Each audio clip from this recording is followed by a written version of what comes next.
Acer Plaza? 10-4 dispatcher, verify address. It's Acer Plaza. Repeat, Acer Plaza.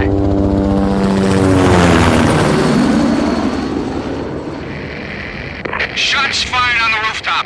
An assault in progress at Acer Plaza. Repeat, an assault in progress.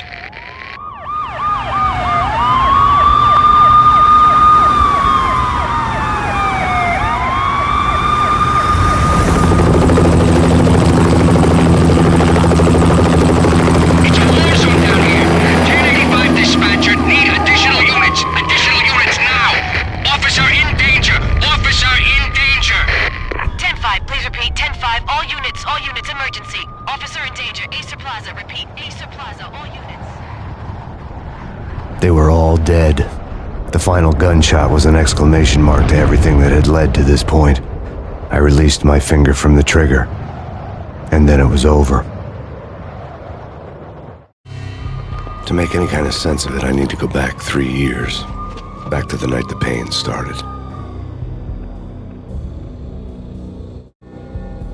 I was still on the force back then. NYPD, Manhattan, Midtown North Precinct, Hell's Kitchen.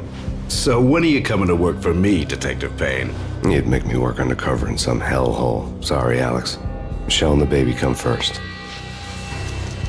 See? My last smoke. It's bad for the baby. That's you, Max. A regular Boy Scout. See, Alex? Still on for poker Thursday night, right? Like taking candy from a baby. Life was good.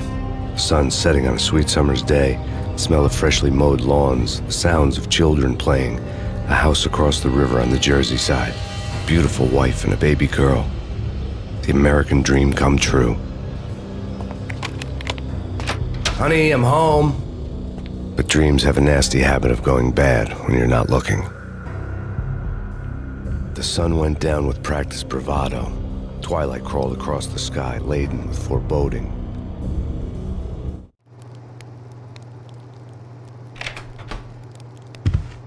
Michelle, honey, anybody home? I didn't like the way the show started. They'd give me the best seat in the house, front row center.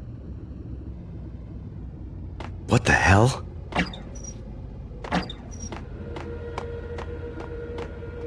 Something ugly had been tattooed on the wall, a map of things to come. It was a poison syringe, a magic tag full of diabolical meanings.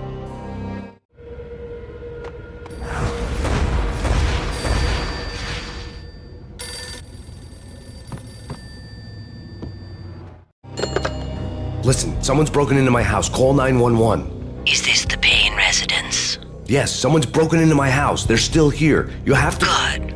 I'm afraid I cannot help you. Who is this? Hello?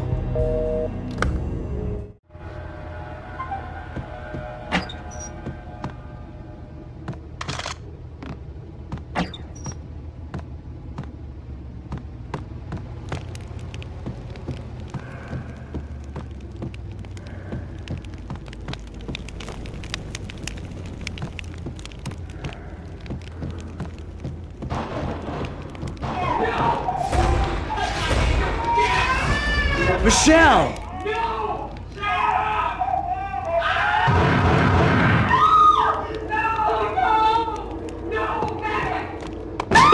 Michelle! Please! It's coming. Freeze! NYPD, drop it! Coming! You get it? I'm gonna hurt you. No. No, please, God, no.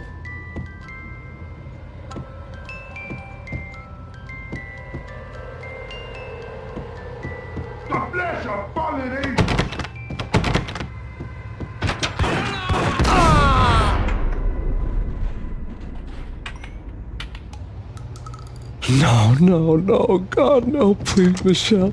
Oh, baby.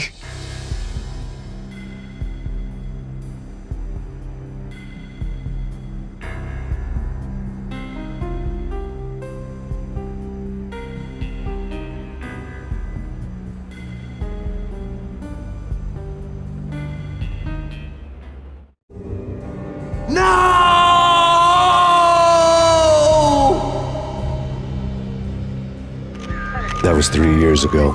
Everything ripped apart in a New York minute. The killer junkies had been high on a previously unknown designer drug, Valkyr, V. After the funeral, I told Alex I'd be transferring to the DEA. It took us 3 long years to get a break in the Valkyr case. Then, finally, 2 months ago, a dime dropper tipped us off that Jack Lupino, a mob boss in the Punchinello crime family, was trafficking. I went undercover, infiltrated the worst mafia family in New York. I came in from the cold and the dark. Outside the city was a cruel monster. I've been slowly working my way from the small time to the big fish, trying to get to the source of the drug. Alex and BB were my only contacts in the DEA, the only ones in this decrepit city who knew I was down here. BB here. Something urgent has come up with Jack Lupino. You need to meet with Alex immediately at the Roscoe Street station. I hadn't had a face-to-face with Alex since I'd gone undercover. Outside, the mercury was falling fast. It was colder than the devil's heart, raining ice pitchforks as if the heavens were ready to fall. Everyone was running for shelter like there was no tomorrow. It didn't get any better when I got to the subway. The feeling hit me like a point-blank shot straight in the face. Something was not right about this. My Beretta stirred nervously under my coat, but the train doors had already shut behind me, and I was in for the ride. Next stop, Roscoe Street Station, and Alex.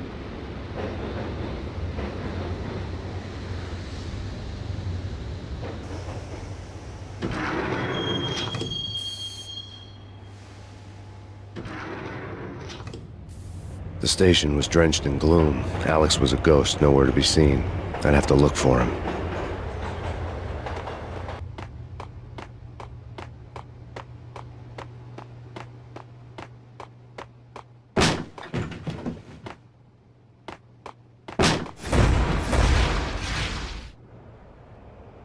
Death was in the air at Roscoe Street. I'd have to find Alex fast.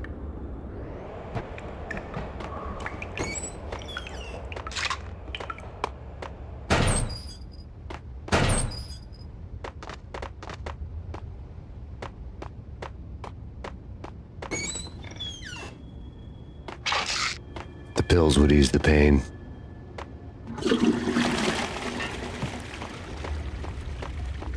Wasn't Jake supposed to take care of this? He and Mickey are having too much... What the?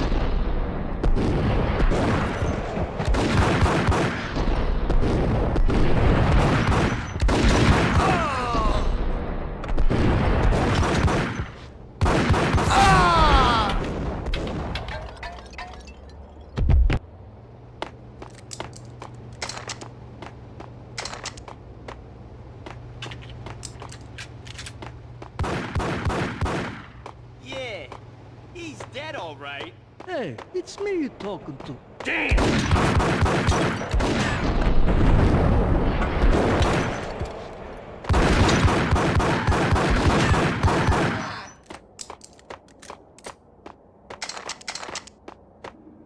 Yo guys, hey, what the hell?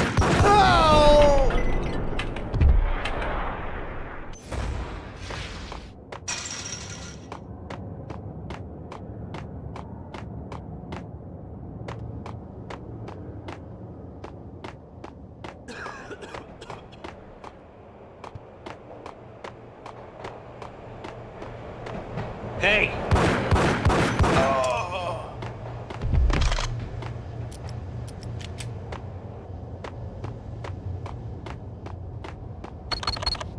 The security panel let out a mocking cackle. I'd need the right code. Right? Right. What the?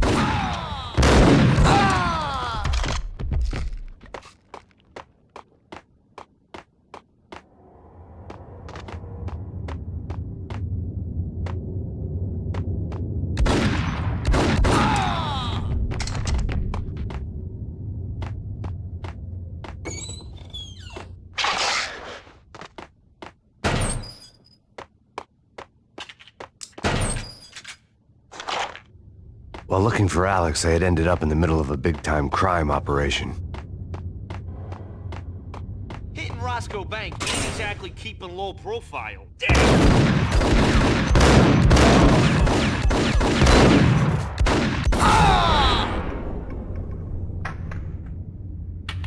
The gate was locked. I would have to find another way to get to the tunnel.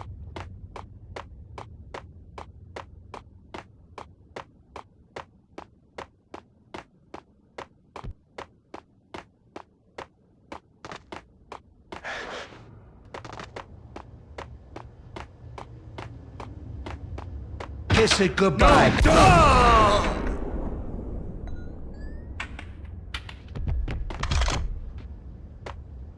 You saved me, man. What's going on here? A massacre. These armed thugs just appeared from nowhere. We need to get help. I can make the call from the control room 1 floor up. Can you take me there? Sure. Sounds good. Follow me. The power to the rail had been cut. I'd have to get it back on to get the train moving.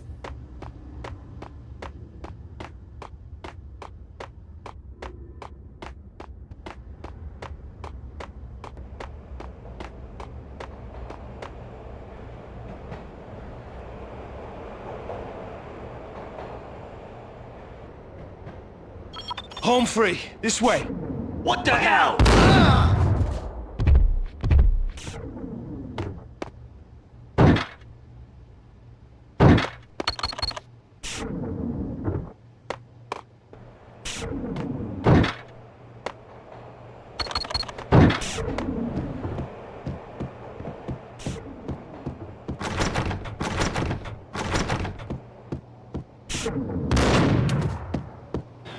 Whack!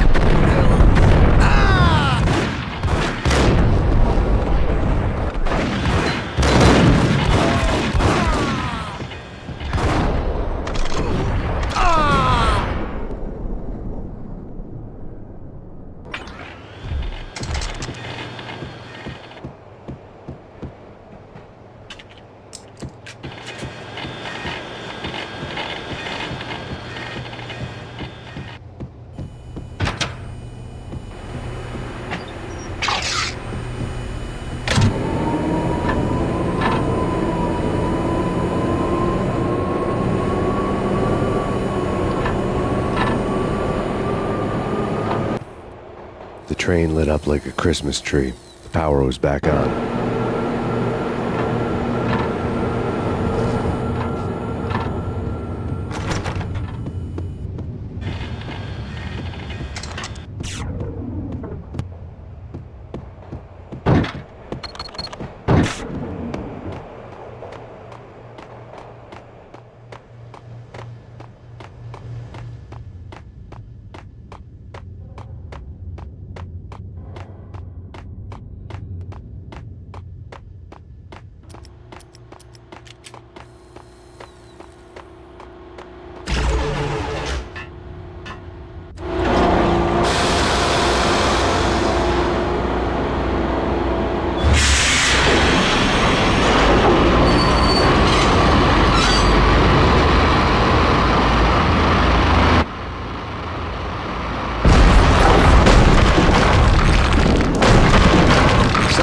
Being subtle.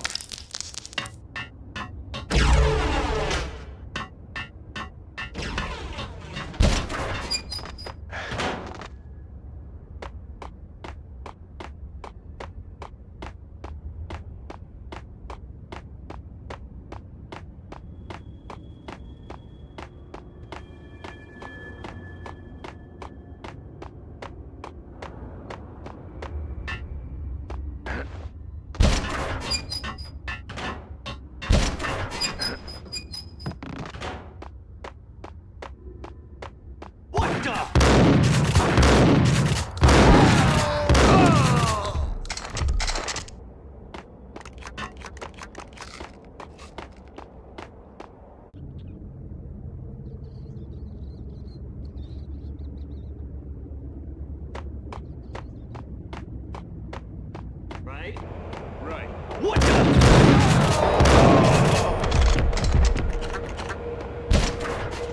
Hold it!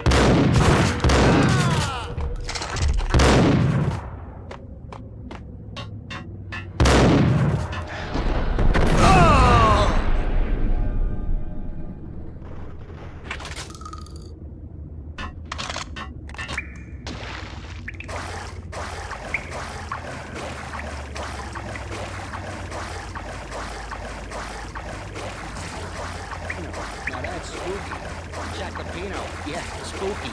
But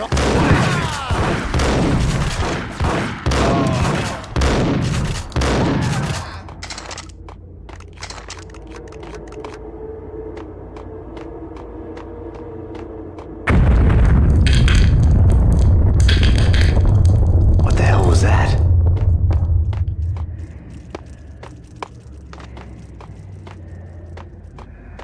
Hold on here. Give me the detonator. What are you talking about? The detonator. I thought you'd bring it. You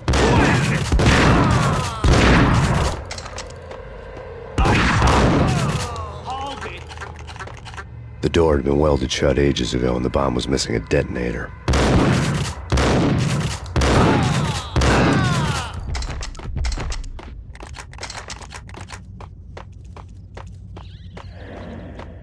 Okay, fellas. The police are on their way. New York.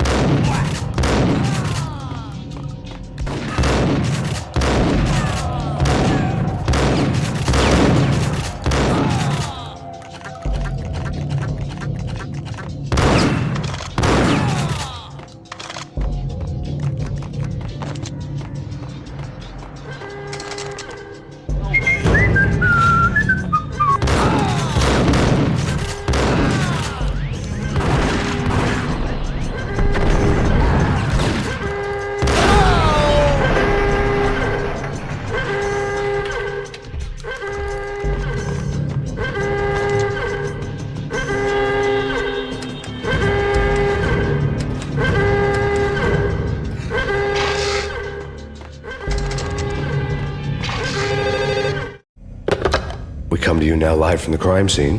Who is this? Right back at you. This is Deputy Chief Jim Bravura from the NYPD. You are to cease your criminal activities and surrender immediately. Sure thing, Jim. Me and the boys have been talking and everyone's real sorry. They'll never do it again. Who the hell is this? Being placed at the scene of a bank robbery wouldn't have tipped the odds in my favor.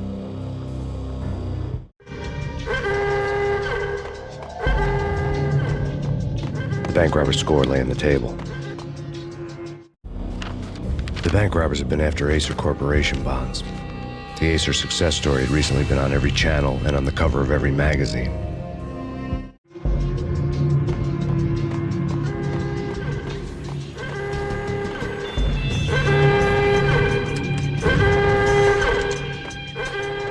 The bank robbers had left their tools on the table. Judging by the detonators, the crooks had bought enough explosives to send Lady Liberty into orbit.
Hold it! Max! Jesus, you almost gave me a heart attack! I nearly shot you! Alex, I'm glad to see you. What the hell's going on? There are more corpses here than at the city morgue! It's an armed robbery, a tunnel job straight to the Roscoe Bank vault through the old station wall. Is this why? This is Lupino's gig? This is Lupino's doing? Lupino's men? Really? You sure know how to pick a place? Can you get through? No, it's locked. We gotta get out of here. If it's Lupino, it's... Alex? Alex! There was nothing I could do. He was dead. I could tell by the empty, accusing stare of his eyes.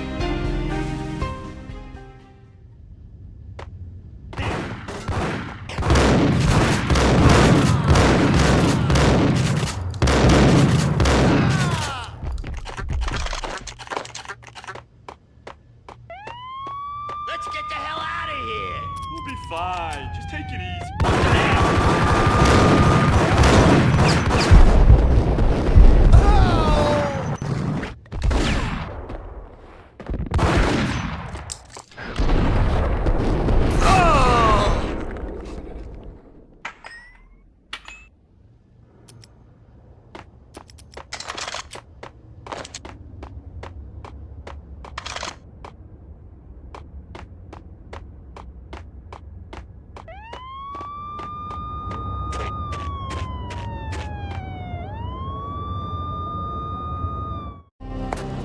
Alex had kept me relatively sane for the past 3 years. Now I didn't know how I felt. Somehow he had stumbled upon something big and ended up stepping on Jack Lupino's toes. Lupino ran his racket of sex, drugs, and contract killings from a sleazy hotel in a slum block of tenements. The NYPD was closing in. I could hear the sirens. Their wail was a crescendo. Lupino thought he could get us by taking Alex out and leaving me to take the fall for it. All he had gotten was my attention. I went for the hotel first. It was a sad old thing with flickering lamps and faded colors, cheap mobster punks and tired-eyed prostitutes. I walked straight in, playing at Bogart, like I'd done 100 times before. The place was run by a couple of murdering mobsters with shark smiles. The Finito brothers. Ladies and gentlemen, it's the pain in the butt. Pain to the max. You're killing me. Did you make that up yourselves, or you get some wino downstairs to come up with it? Don't answer that. A rhetorical question. I got something for the boss. Lupino around? That kind of depends on who's asking. A friend or a junk squad plan. Don't answer. It's one of them, how do you put it, rhetorical questions. Lupino ain't here, but he said bye. Lupino wasn't in his cheap hotel. Instead, I ran into the Finito brothers. My cover had been blown, the door slammed shut behind me, and then I was dodging bullets like raindrops. Pain in the butt. Ha ha! Pain to the max. Junk squad pig. Got to get a Marble City for you. First and line.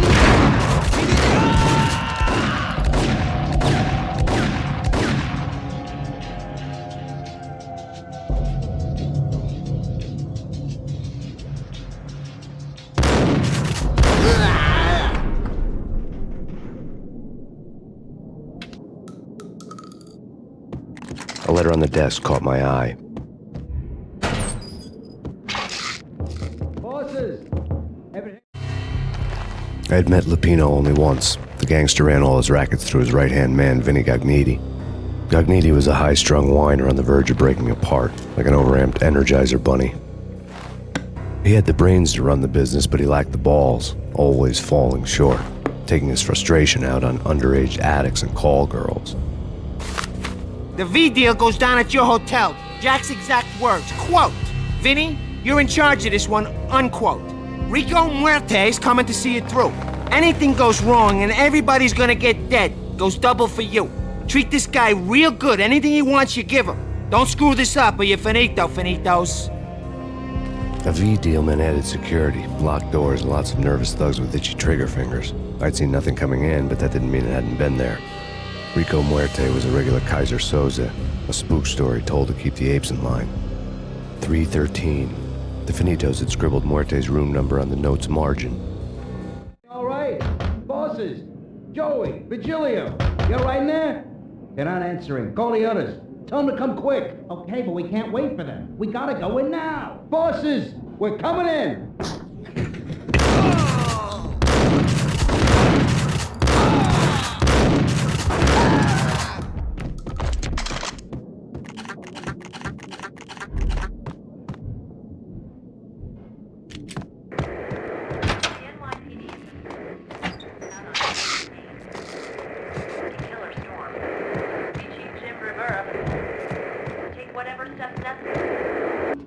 In his press conference today, the mayor stated that Valkyr represents a clear danger to New York and called for drastic actions to eliminate the problem. On today's top story, the Valkyr crisis worsens with the murder of DEA Special Agent Alex Balder. Special Agent Balder had been shot repeatedly from a point-blank range. The gunman has been identified as Max Payne. The noose is sure to tighten around this fugitive criminal as more NYPD units join the search to apprehend him. I had just gotten my 15 minutes of fame.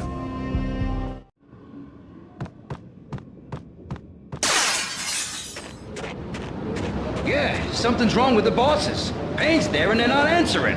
Let's go already. Payne's gonna pay. In. Whoa!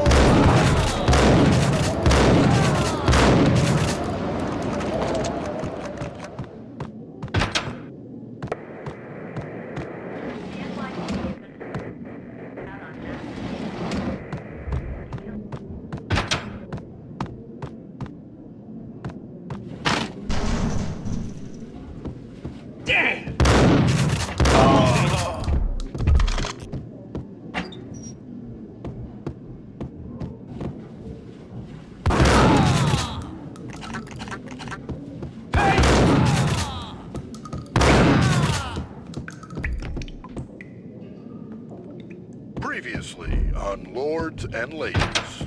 Lady Amelia, Marquis Valentine asks for an audience. Thank you, Lawrence. My lady. My lord? And now, an all-new episode of Lords and Ladies, brought to you in part by Acer Corporation. I think I died. I think I'm dead. V-head junkies could go off without a warning. I had to be careful.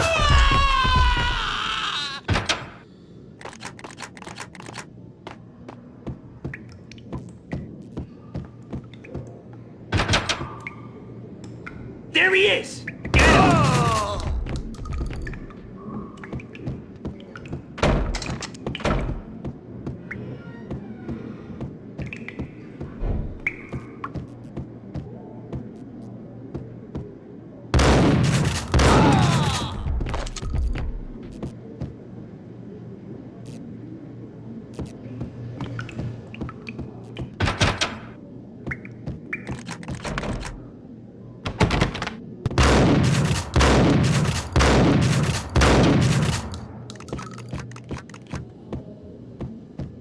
Piece of crap!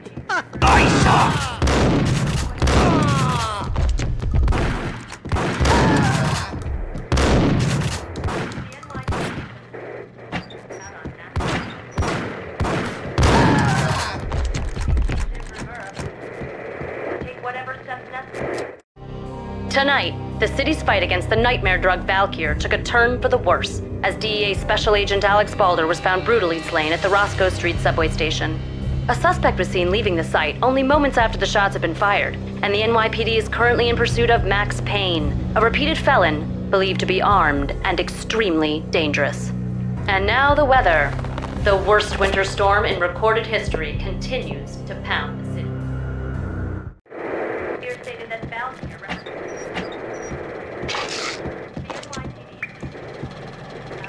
This party had been dead for a while. I couldn't say I was sorry I'd missed the show.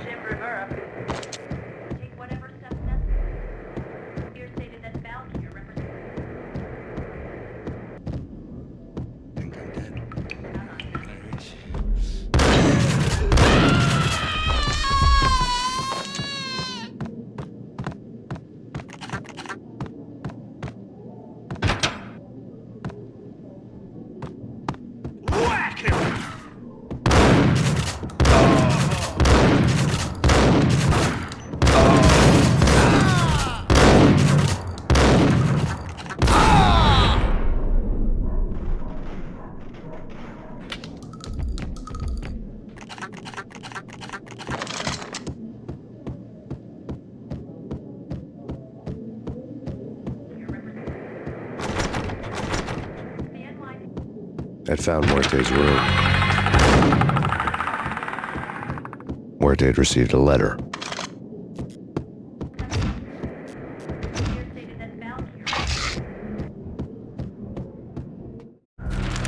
Our investigation had turned up nothing to link Angelo Punchinello, the head of the Punchinello family, to Valkyr. All tracks had ended with Jack Lupino. The letter in Muerte's room was signed by the Don himself. It was the first hint that the Kingpin knew what was brewing inside his syndicate. The trouble you got into after the Chicago screw-up. The Punchinello family bailed you out. You have been waiting for a chance to pay us back. One of our trusted boys has a monkey the size of King Kong on his back. We need your special skills for backup on a major deal. Collecting evidence had gotten old a few hundred bullets back. I was already so far past the point of no return I couldn't even remember what it looked like when I had passed it.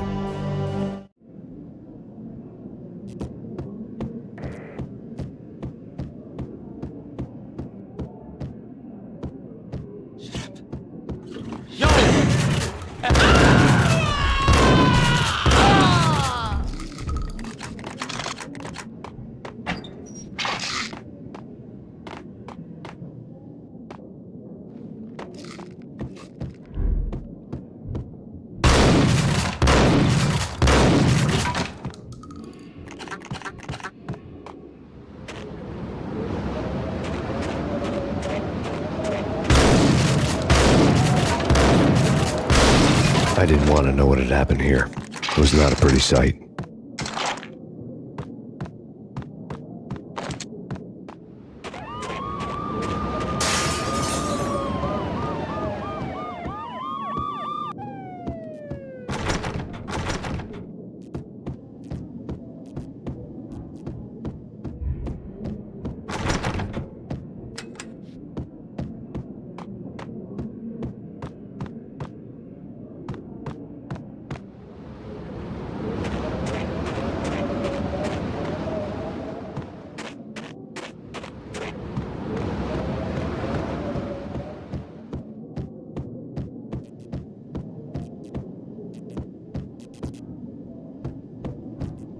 No way. God damn!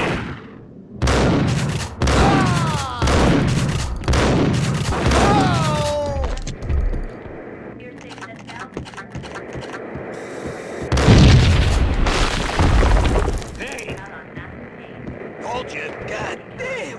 I thought it was a bomb fish. Hold it!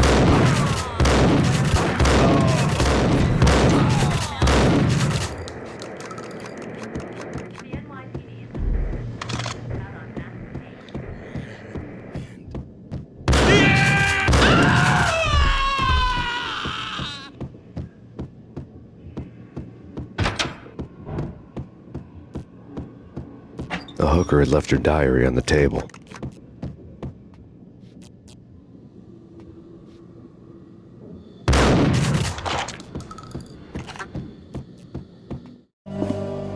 The diary belonged to a hooker named Candy Dawn. The read would have made a vice cop blush. Had talks with the mystery hag over the phone again.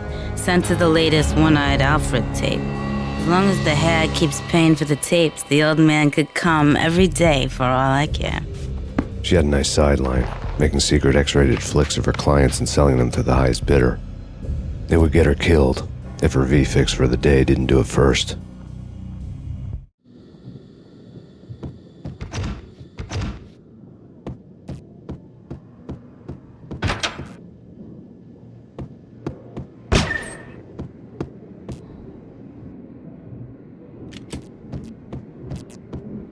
Yo!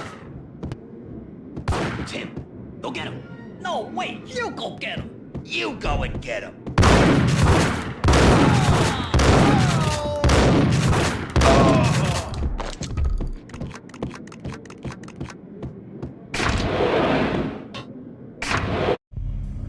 The old service elevator rumbled down to the bowels of Jack Lupino's hotel.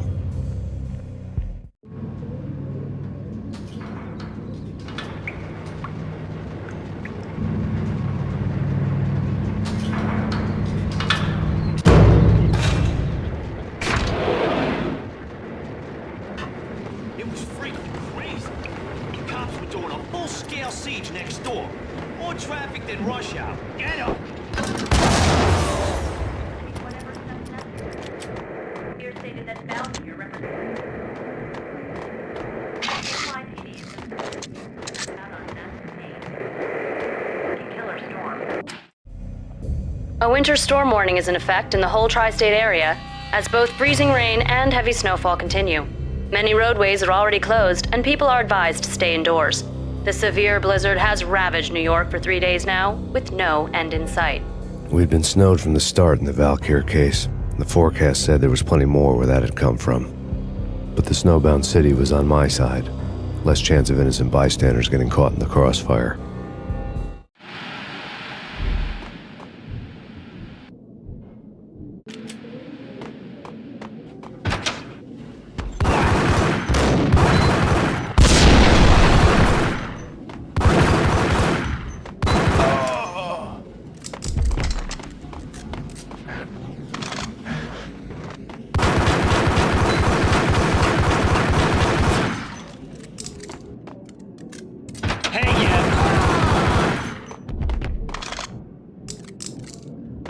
Exhibit number 1, a newspaper.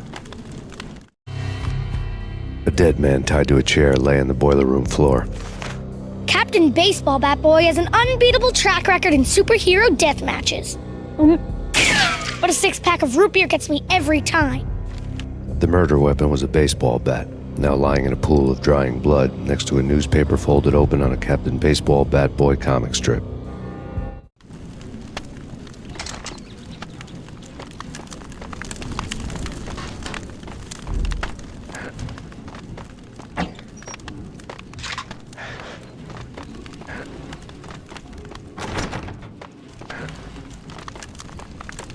Take vampire movies. Why are they always set in L.A.? What?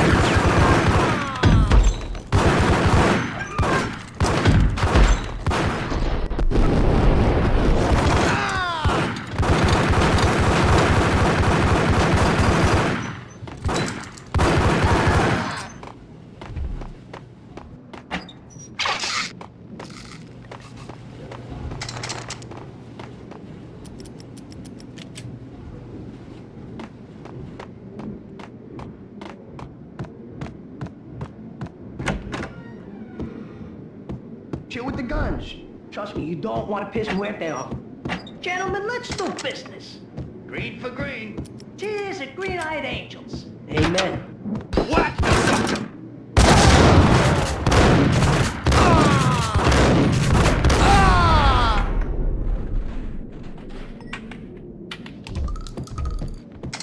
A lifetime ago, this would have gone down as a narcotics arrest. The transparent cylinders glowed green, full of Valkyr.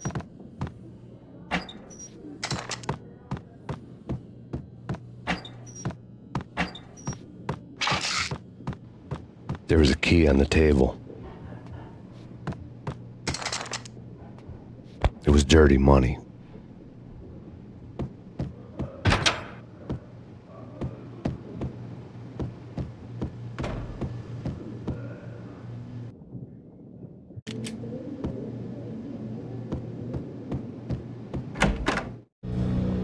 Two mad dog killers, ready to murder each other.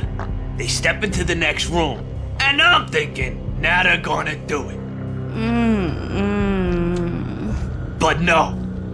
They sit down in front of a TV and solve their differences with a kung fu fighting video game. I tell you, Candy, I was so depressed, I strangled them both with the video game cables. Oh, Rico, you're so bad. I am, ain't I? Rico Muerte, big-time hustler. Who the hell? It's that cop. Muerte went for his gun. Do something.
The antique switchboard was still in use.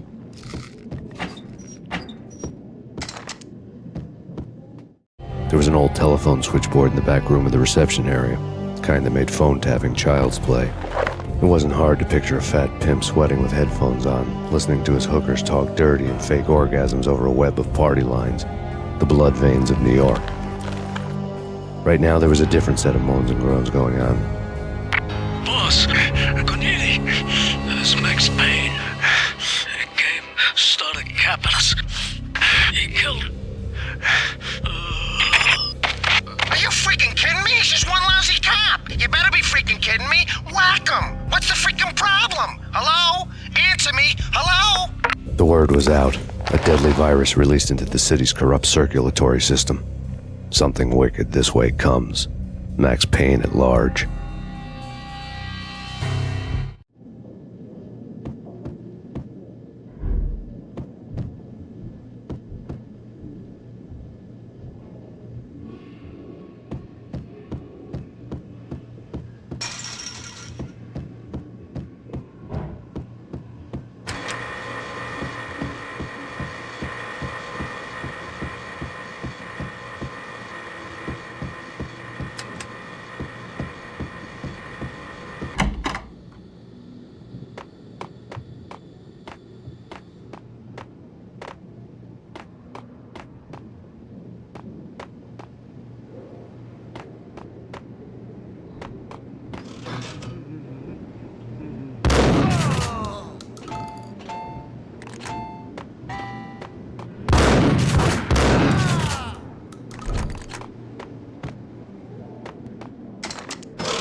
Turn around, walk away, blow town. That would have been the smart thing to do. Guess I wasn't that smart. Lupino's tenement buildings were a seedy hangout for all kinds of sleaze. A liquor store, a pawn shop, a laundromat full of mobster bookies and loan sharks. The list went on. The how and why of it was a mystery to me, but they knew I was a cop. They knew I was coming, and they were going to get real trigger happy about it. I got to see Lupino's hangout all lit up. A bomb went off, turning snow into liquid gold. A pillar of fire lifted the remains of a car straight up into the air. The flames were highlighted on the hood of a black Mercedes-Benz as it coasted down the street real slow, as if the driver didn't have a worry in the world. I got a good look at the man riding shotgun. It was Vladimir, the head of the local Russian mob, the fly in Don Punchinello's suit. The ringing in my ears was the sound of a mob war being waged.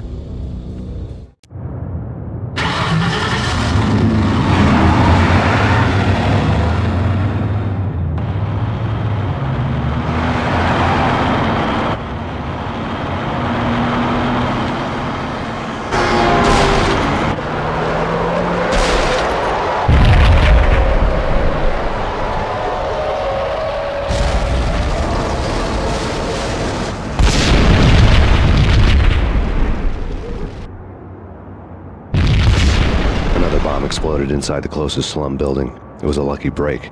The goons inside were spooked, but luck always came with a price tag. More bombs could still be ticking inside, and the cops would already be on their way. Jack Lupino's suite was on the top floor.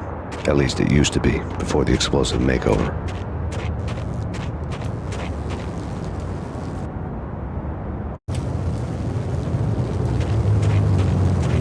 I don't know, man. I don't know about this. Quit worrying, eh? Think of it as Christmas. The Russians... Hey!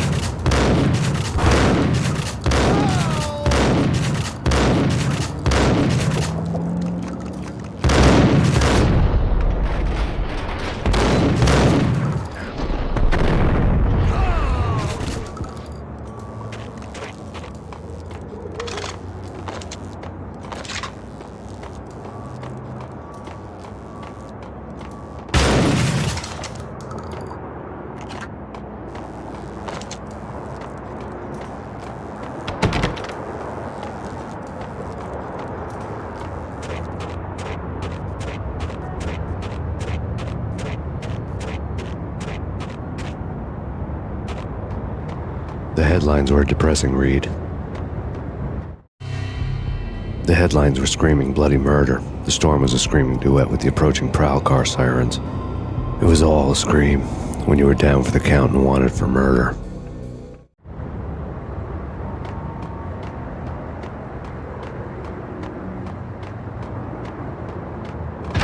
Hold it!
The building was rigged with explosives.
A beaten-up phone in the entrance hall was ringing. It could have been just a junkie in need of a fix, but it turned out to be something more sinister than that. Am I speaking to Mr. Payne? Who wants to know? My name is Alfred Wooden. You must hurry. The police are on their way. Tell me something I don't know. They know you're there. How? And what's it to you? I will contact you again. The cops arrived, sirens singing in the off-key harmony of a manic-depressive choir. I had a few minutes while the SWAT team would go through their usual routine. By the time they busted in, I needed to be long gone. Max Payne, this is Deputy Chief Jim Bravura from the NYPD. Drop your weapons and come out with your hands above your head.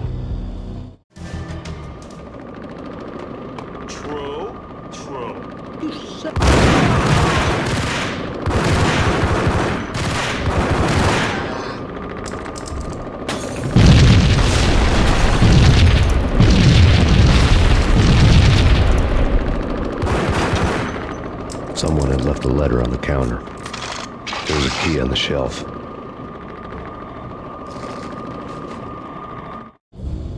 Suddenly it all made sense. The bombs, the Russian mob boss making an appearance in person. Gognitti was his usual self, all talk and no walk. After our hit, the Russian has only a couple of guns left and they can be bought. There's no freaking way he has the guts to try anything after that. As it turned out, the Russian had plenty of guts. One thing you could count on, you push a man too far and sooner or later he'd start pushing back. Freeze! Gun! This is your final warning. Surrender or we'll be forced to take action. Don't make us Yo!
The bombs had destroyed all the stairs up to Lupino's office.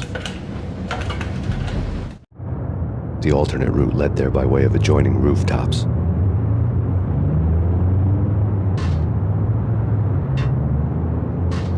It's never been this cold. Never ever. It's like the sky's falling. Yes, sir. It's the end of the world as we know it. And I don't feel fine. I don't feel anything. Not a thing.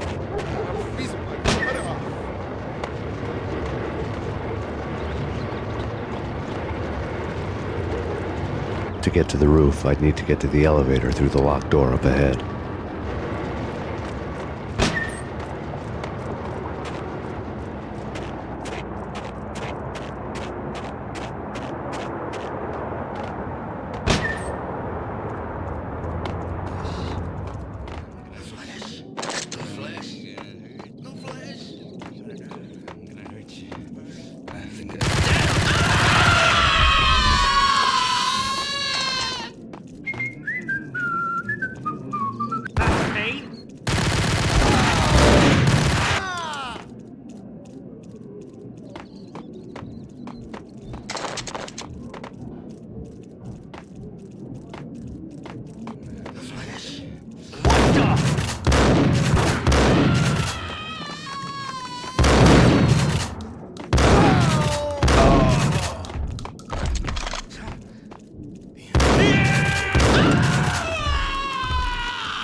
No, don't shoot. You know the clowns at the laundry? Me?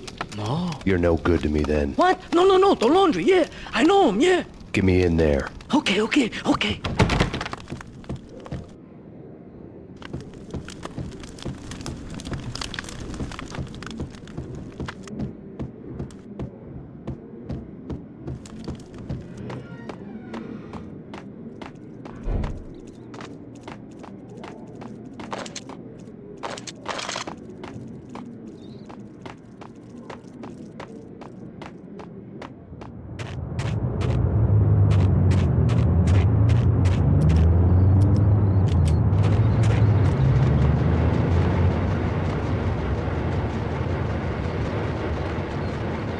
me. Open up. Let me in, quick. Not so fast.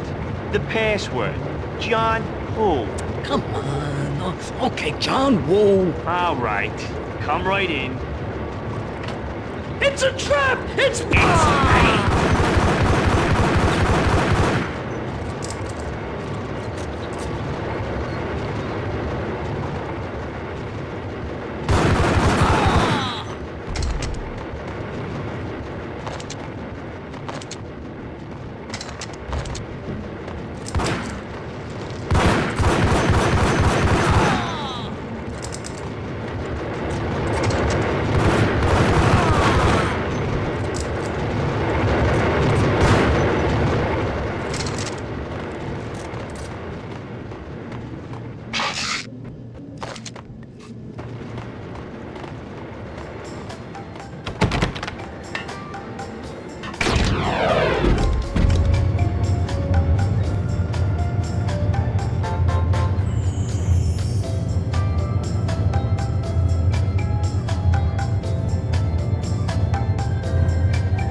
New York City is in crisis tonight, with reports of Valkyr-related gang war in the streets of the Bronx. Apparently, Max Payne, wanted for questioning in connection with the slaying of a DEA special agent earlier tonight, is waging a one-man war against his former partners in crime. Among the listed casualties so far are notorious mafia members Joey and Virgilio Finito, as well as Rico Muerte, himself a fugitive from the law, and a suspect for several murders in the Chicago area. The NYPD has been placed on full alert. A citywide APB has been put out on Max Payne. Deputy Chief Jim Bravura has promised to take whatever steps necessary to bring him to justice. What those steps may be remains to be seen. For NYCNN TV News, this is Kira Silver.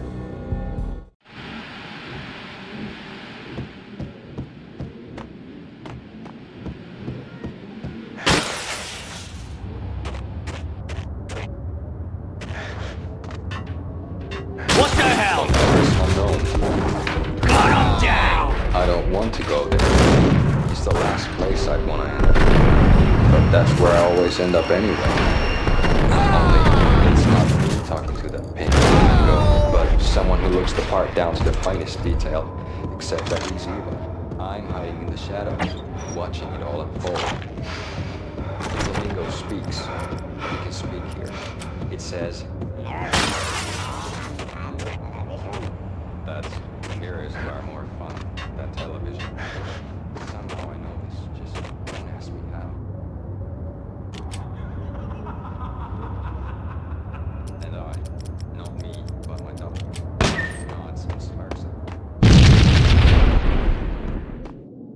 What the hell?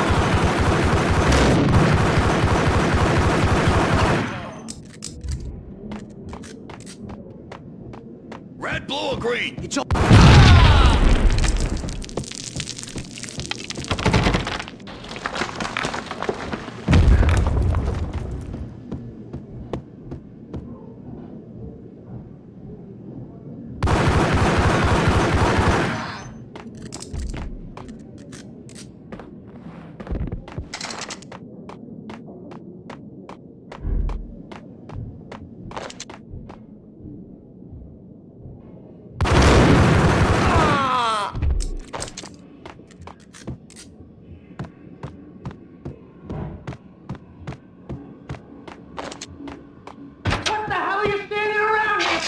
They're bombing us! What are you doing? You're doing nothing! What are you doing? This is war! Freaking war!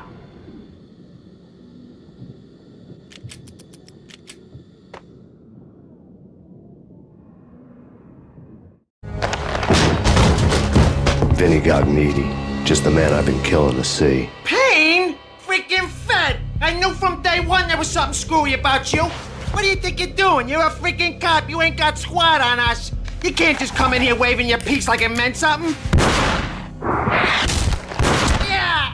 Oh my God! Oh God, you shot me! Ah! You're dead, Payne! What the hell are you waiting for, you apes? Kill him! Kill him! With pleasure, boss. Gognitti bailed. I made like Chow Yun Fat.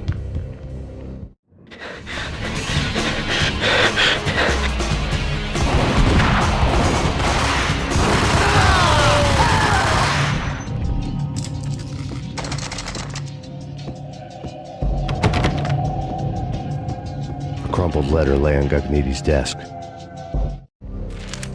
The letter was addressed to Don Punchinello, but Vinny had never had the nerve to finish it. Jack's gone voodoo. Just the other night, he shot Dino because he wanted to see what his brains looked like splattered on the wall. He's a freaking mad dog. We're running out of men and business fast. Gognitti had been living in mortal fear of his boss. Jack Lupino was a psycho.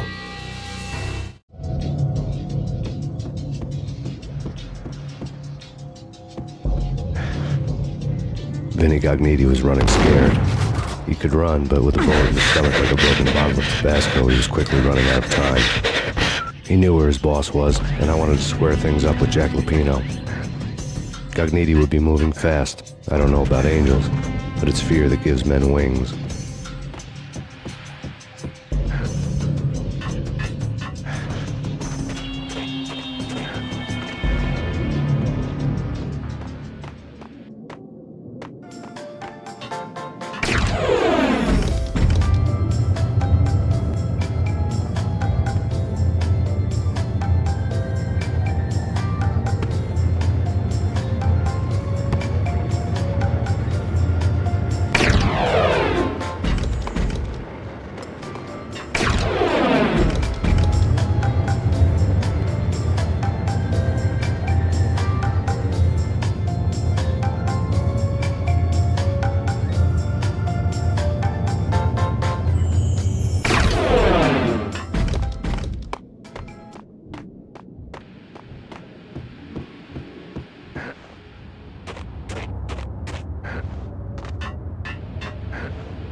Gognitti hitched a ride. To catch him, I'd have to follow his lead.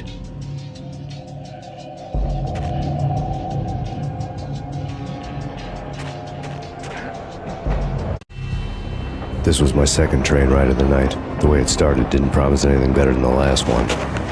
Freezing wind tearing at my face like sandpaper and razors, ice hard and slick under my hands and feet. And somewhere in the background, the wail of sirens, the city howling after me. New York sped by in fast forward, dark rooftop water towers and a dead forest of antennas and chimneys, all a blur. When the train he was riding slowed down, Gognitti made his move.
bastard!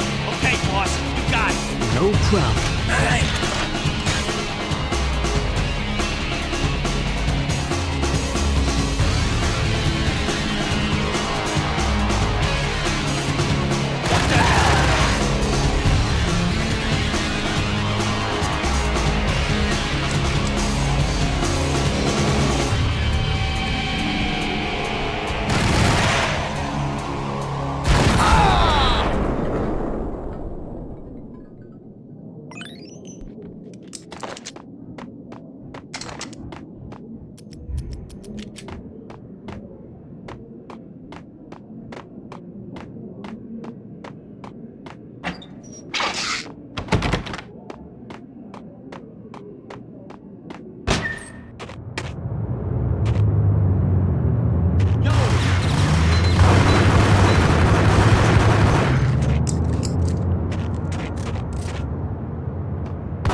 Hey,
I suck!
Max Payne has nowhere left to go. We are very close to capturing him. You'll get a full statement then.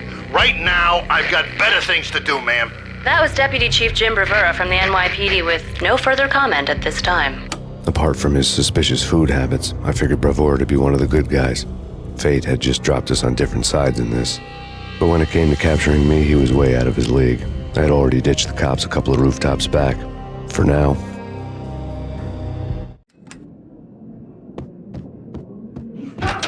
I can hear him. Ready? These guns pointing at the door. Okay.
Open, goddammit!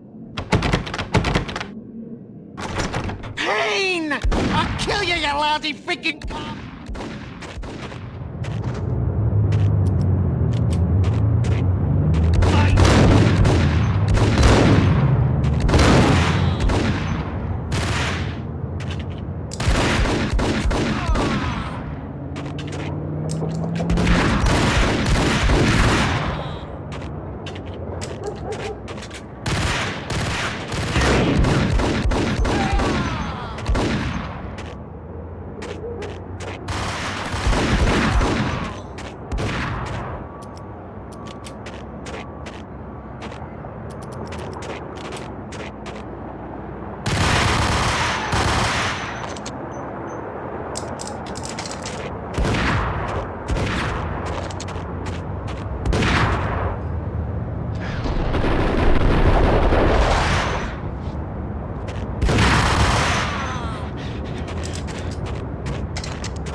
Gagniti ran out of steam in a dead-end alley with steam boiling out of the sewer grates like all the fires of hell were burning high beneath us.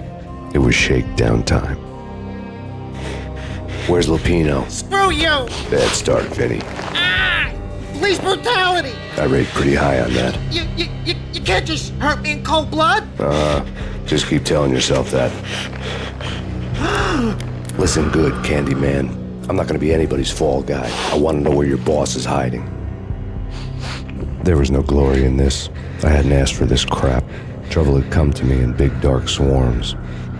The good and the just were like gold dust in the city. I had no illusions. I was not one of them. I was no hero. Just me and the gun and the crook. My options had decreased to a singular course. I'll tell you, just don't hurt me no more. Lupino's at Ragnarok, the nightclub. Book me, take me in, haul me to the freaking jail, just don't hurt me. Your rights will be read at your funeral. Ragnarok was Lupino's private nightclub, a den of drugs built into an old theater. I knew what waited inside. V-head junkies ready to explode in random acts of senseless violence, and Lupino's goon squad, the worst stone-cold killers this side of hell. Ragnarok was as inviting as a headache, flickering and flashing to a machine gun beat. The belly of the nightclub was a gothic theme park that began with bondage games and led to the nasty stuff from there. As subtle with its dark message as a cop killer bullet through the heart, like father, like son, just like Jack Lupino.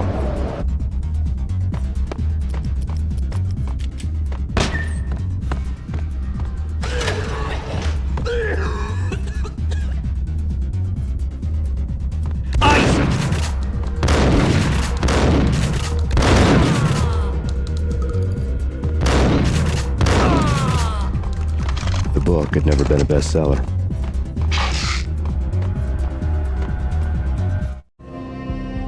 Given the setting, I was surprised to find that somebody had been passing time reading.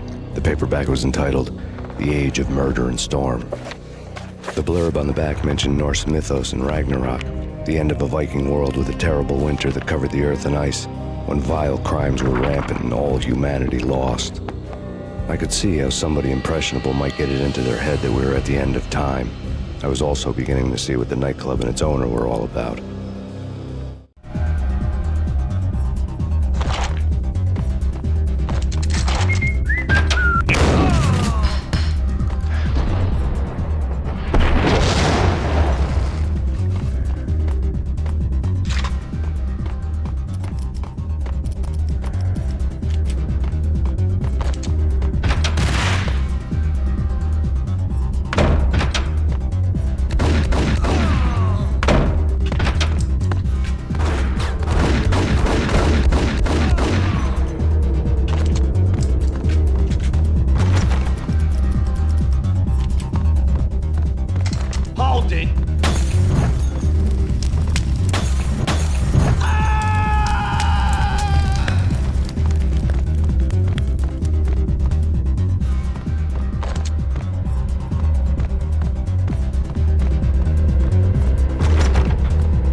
Books on the occult had been piled on the table.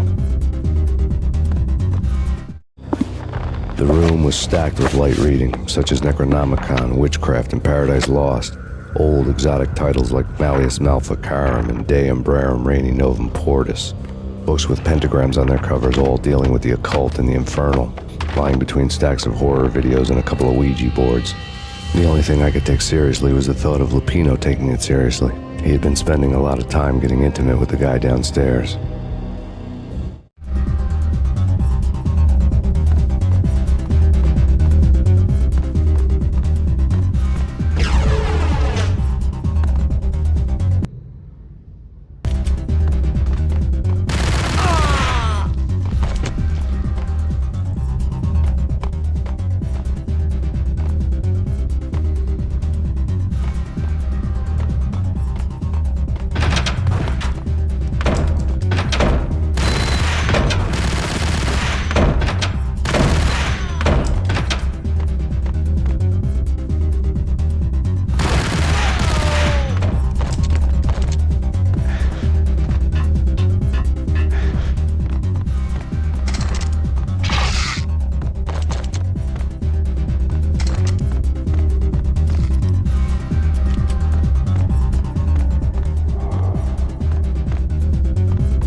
Yo!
The backstage area led to Lupino's inner sanctum.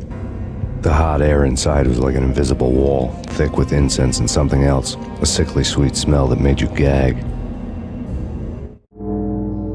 This was the rotten core of the Big Apple. Lupino lurked somewhere ahead, like a spider at the center of his web, waiting. The vapors in the air started to make my head swim. Torn pieces of a letter lay scattered on the sofa. Punchinello had threatened Lupino in writing. The note had been torn to pieces, bloody fingerprints all over them. Don't want you to think that one of my boys is not playing with a full deck. Shape up, Jack. We are running a business here. I'd hate to send the trio to strong-arm you. The trio were the Don's notorious henchmen. It was obvious that Lupino hadn't been intimidated by the threat. Lupino's notes covered the table. Jack Lupino was crazy, all right. The table was scattered with notes of demented arcane nonsense written in rusty blood, a mishmash list of demons, devils, and dark gods evoked. Beelzebub, Asmodeus, Baphomet, Lucifer, Loki, Cthulhu, Lilith, Hela, blood given to you all. He was after that old Faustian deal, your soul for power and fortune. Just sign on the dotted line with your blood. Lupino's notebook lay on the pedestal. Jack Lupino was crazy, all right. Mythic wolves, let loose to devour the sun and the moon. Lupino is the wolf. I'm Mr. Beast, the big bad Fenris wolf. I'm the end of the world man, wearing the flesh of fallen angels. After Y2K, the end of the world had become a cliche. But who was I to talk? A brooding underdog avenger alone against an empire of evil, out to right a grave injustice. Everything was subjective. There were only personal apocalypses. Nothing is a cliche when it's happening to you.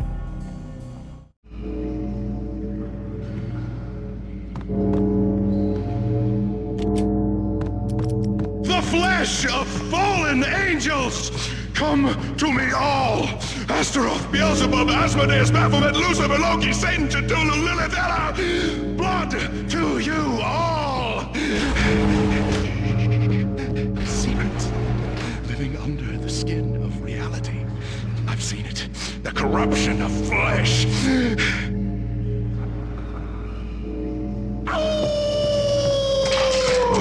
I'm the wolf, yeah! I am the wolf! It's close. It's coming. It's to the end. It's now! I will rise to her side! I don't need the words! I'm beyond the words!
I'd known there'd have to be a catch in it somewhere, and this one was the Empire State Building of catches.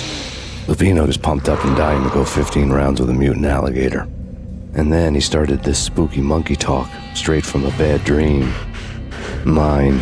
I have tasted the flesh of fallen angels. I've tasted the devil's green blood. It runs in my veins.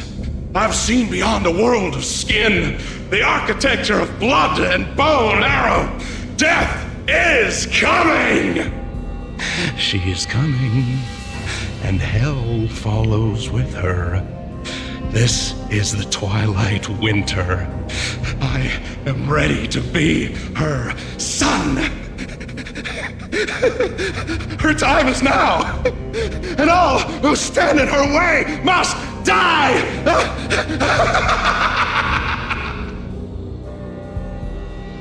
Die! You'll die! You'll die! Now! All die! Ow!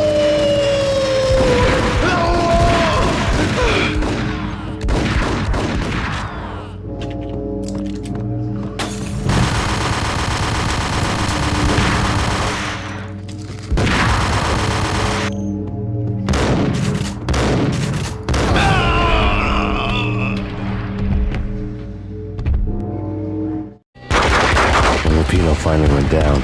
I wanted to make real sure he'd stay that way. V was a bad monster. Turned them into friggin' zombie demons from outer space. I think he's dead already. Huh? And that's when it happened.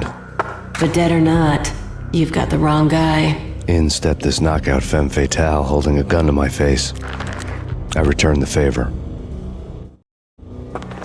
Lisa Punchinello. Lisa Punchinello was the Don's wife. Mona Sachs.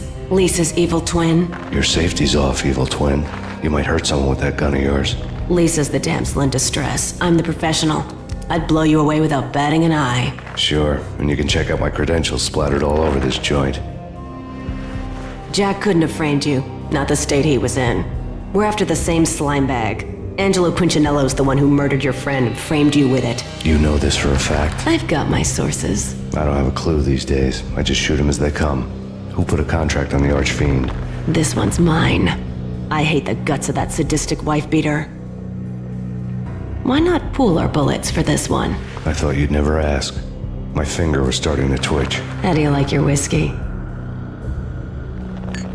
I'm easy, as long as you don't try to slip me a Mickey. You're a real angel, Max. It was good stuff. Tasted sweet as honey going down. Nothing personal. Can't risk you going berserk and getting Lisa killed.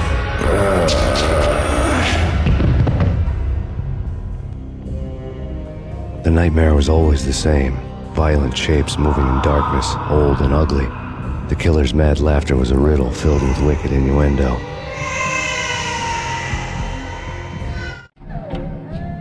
Somewhere, the baby was crying.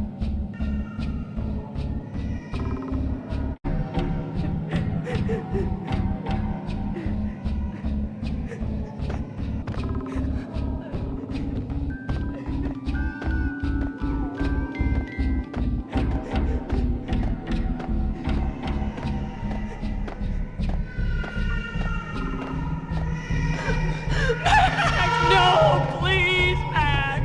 Why? I didn't mean to. Sorry.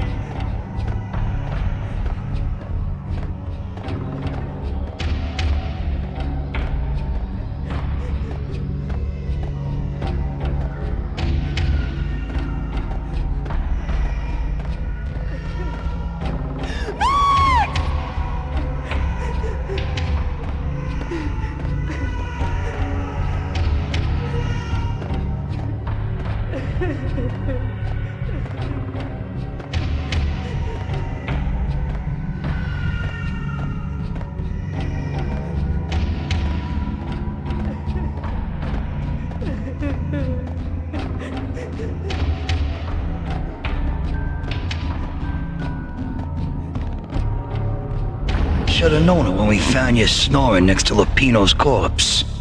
A comedian, huh?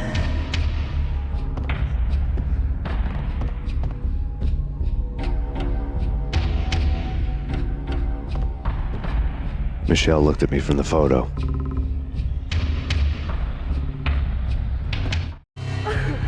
The Payne family. Happiness captured in a Polaroid moment. I had thought it would last forever, till death do us part. I didn't want to think about it. As long as I didn't, it could never happen. But I had broken my own rule. The thought had already slipped in. Fear was rusty needles poking at my brain. Cold and scaly, it slithered down my chest. The pictures were filled with good old times. Alex and I had a few moments of glory between us. Crime-fighting comrades, the best in NYPD DEA collaborative team. Good-hearted macho bullshit like that. I would have given anything to have him here as my backup. No such luck. No luck at all.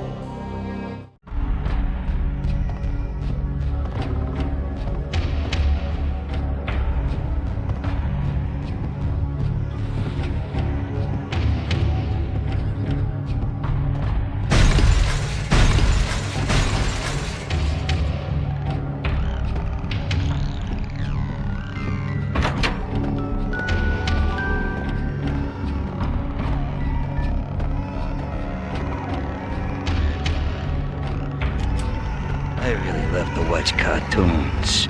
Captain Baseball Bat Boy's my favorite.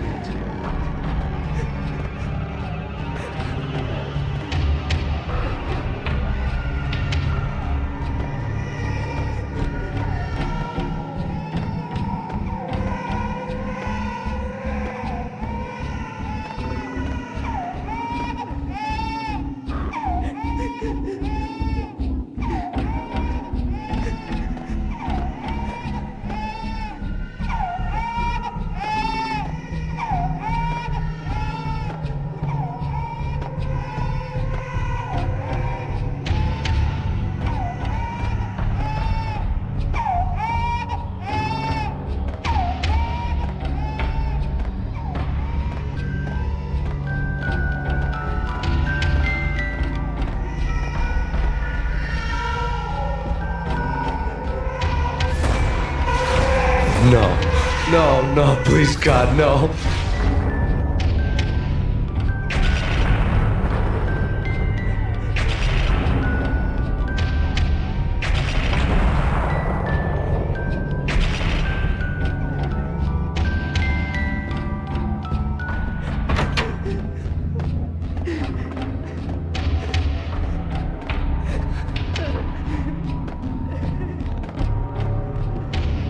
Slice them, dice them, shoot them full of holes, blow them to bits, vaporize them, disintegrate them. No matter what you do, they'll still be back, good as new.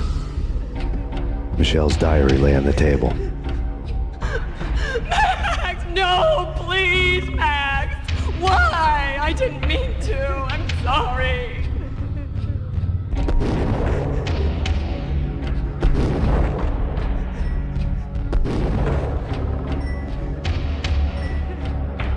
Murderer! You killed her! Nothing like that ever happens in the real world.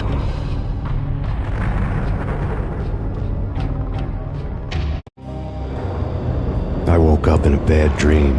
My head felt 2 sizes too small for my brain. Max Payne. I envy your name. And the killer was smiling. Pleased to meet you. I'm Frankie the Bat Niagara. Niagara, as in you cry a lot? He had a baseball bat and I was tied to a chair. Pissing him off was the smart thing to do.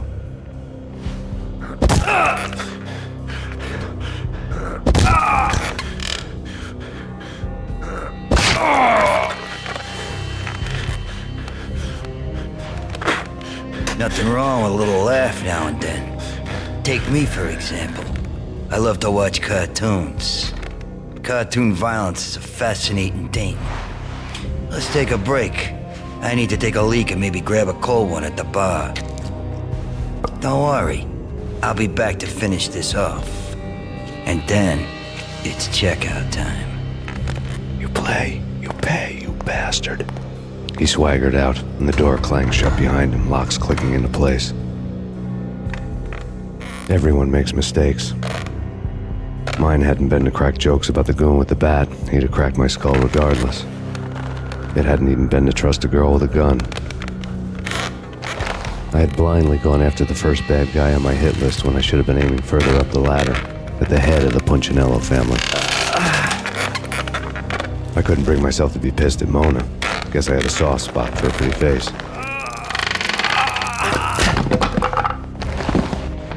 But when somebody decides to play baseball with your head, you tend to get sore. They had dragged me back to the basement of Lupino's hotel. I was beaten, bruised, and blue. I felt like the chair I had broken to get free.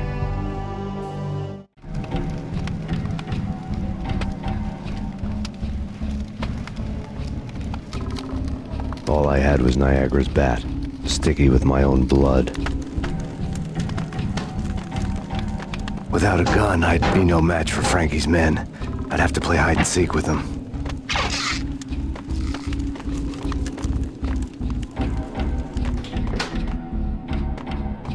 It's Frankie's turf.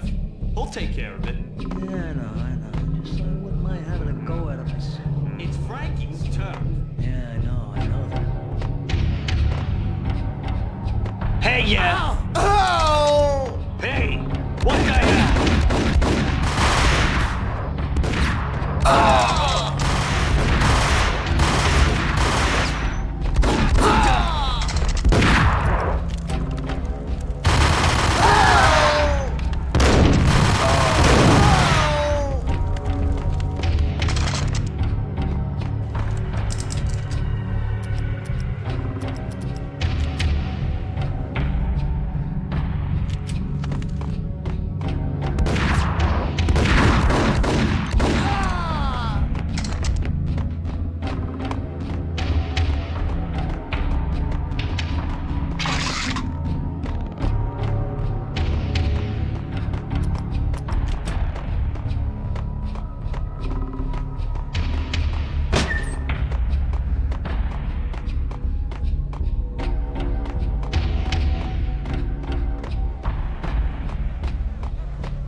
Max Payne?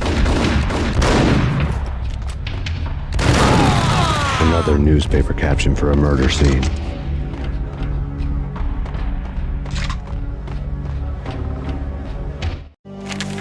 Frankie had left his calling card, a Captain Baseball bat boy strip, next to a sewer passage filled with bodies.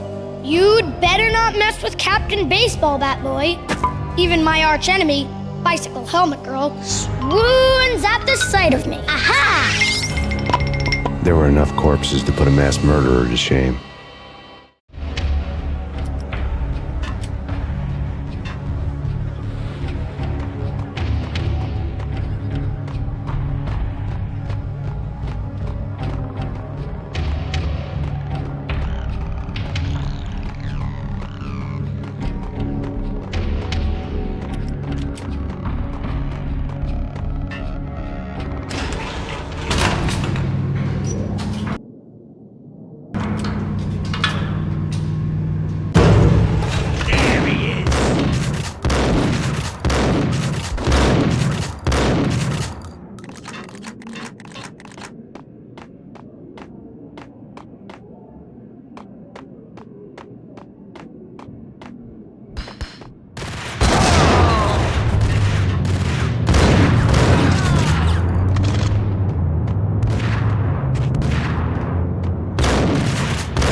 Things were fast going from bad to worse.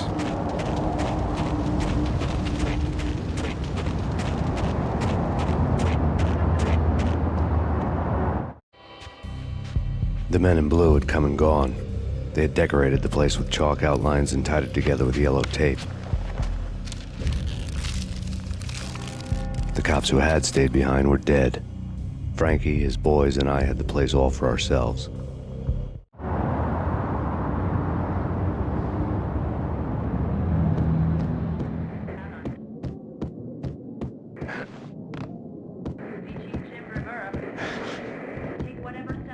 Just forget about it. Just forget about it. Hey, just forget about it. That crazy witch, you should have heard her. She was a real scream when the boys caught her trying to cap the Don. Oh, that's friggin' bad. To the trio? That's even worse than what Frankie's doing to that poor bastard downstairs. She's gonna take a long time to die. The mobster muscle on the phone was talking about Mona. Punchinello's trio were nothing but bad news.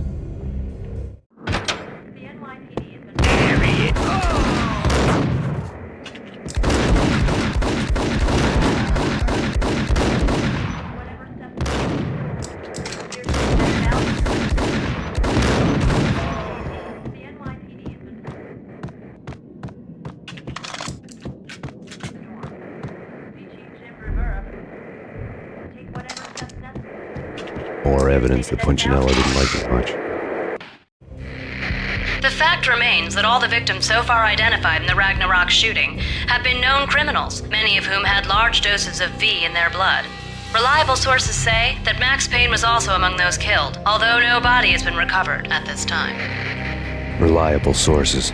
That meant somebody thought the Mafia had me, didn't want the cops snooping around anymore. The body would be delivered to them barely recognizable. Case closed.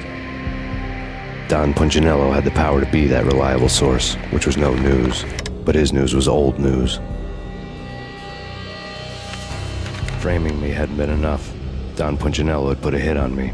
He wanted me dead, and it had been important enough for him to give written instructions to Frankie about it. Max Payne should die like a dog for the trouble he's caused. Frankie, I know I can trust you to give this matter the dedication it needs.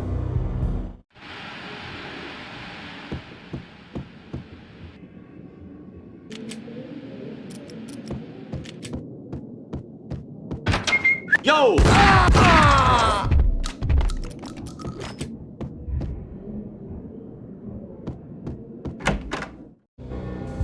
The hotel bar was fast developing quite a history.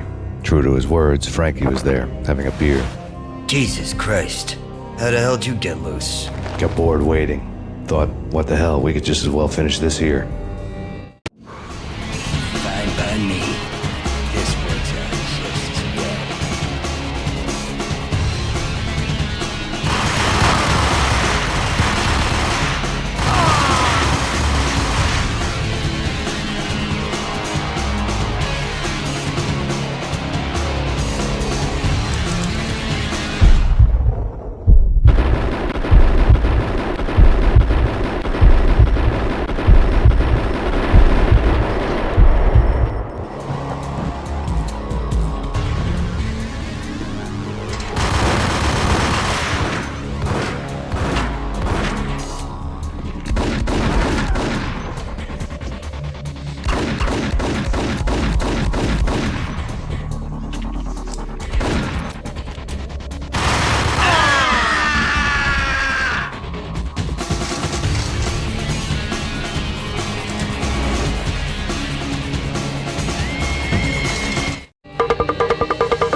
Thank you. You've been a lovely audience. Had enough? I don't play with girls anyway. Unfair! I spotted the tail as soon as I left the hotel. A big black Mercedes.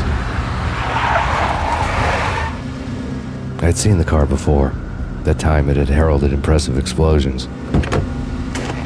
Vladimir was back. Bang! You're dead, Max Payne. I might have laughed if I remembered how.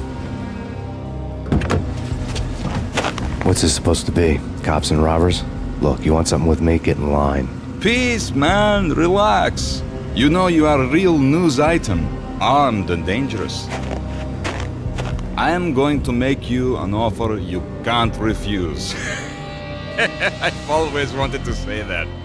It's a bum rap. I've been framed. That's a moot point. Whatever you did or did not do, I'm sure you had good reason for doing it. Want to hear me out? I'm listening.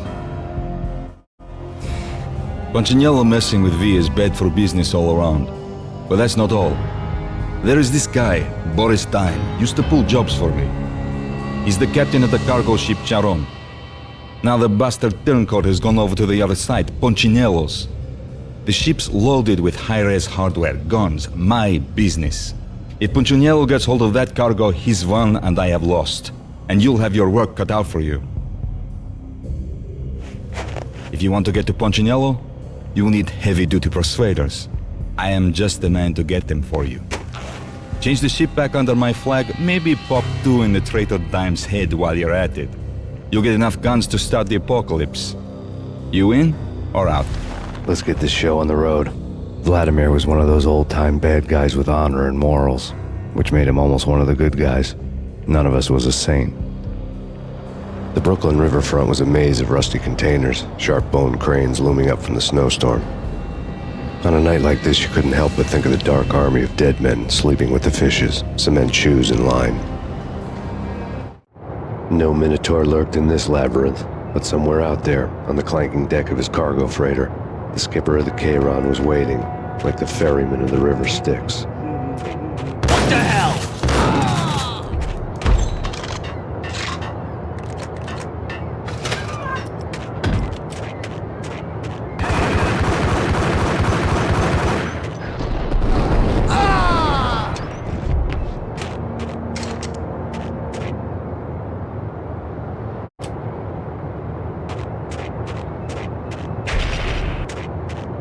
Both of them beat to a pulp. They couldn't see in the end, swaying on their feet, slipping on the blood.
What the?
Use the bridge.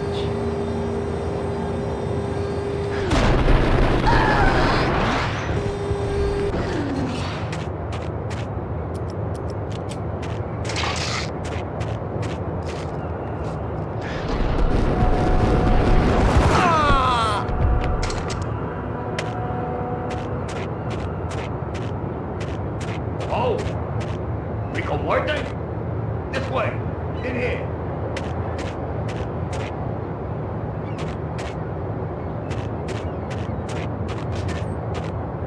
Max Payne?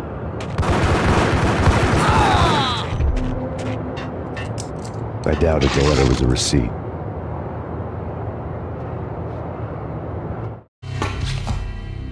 Rico Muerte had come to town to do more than just sort out family troubles. Exhibits number 1, 2, and 3. A briefcase of money, a sniper rifle, and an envelope with one word neatly printed on a folded piece of expensive paper. Mayor. It didn't sound like a mafia contract at all. It was too cold and too to the point.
found Boris Dime's ship.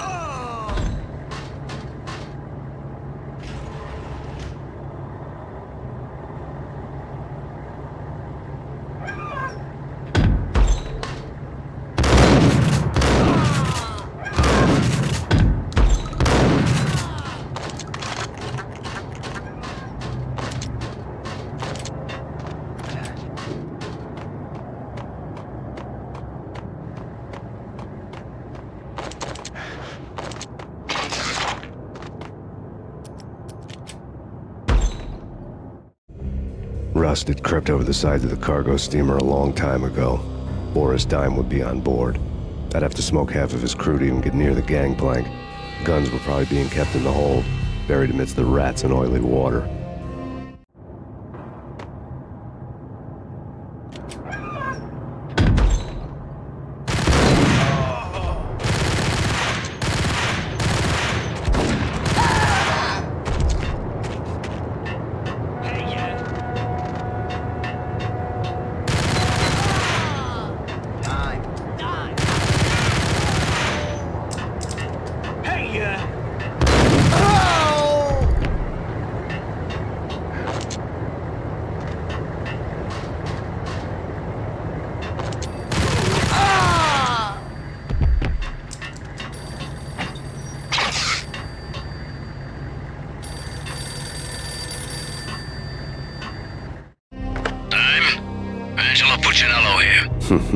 Angie, tell me, how much did Dime cost you? I bet it was more than his name. Max Payne. Right the first time. You're dead, punk. You sure you're not confusing me with Boris here? But you are right, of course. Pretty soon we should get together and have a talk. You son of a... Pissing Punchinello off was a dangerous game, but when people get mad, they make mistakes. I should know. That's where I wanted Punchinello, mad enough to trip over his own feet, preferably into a grave.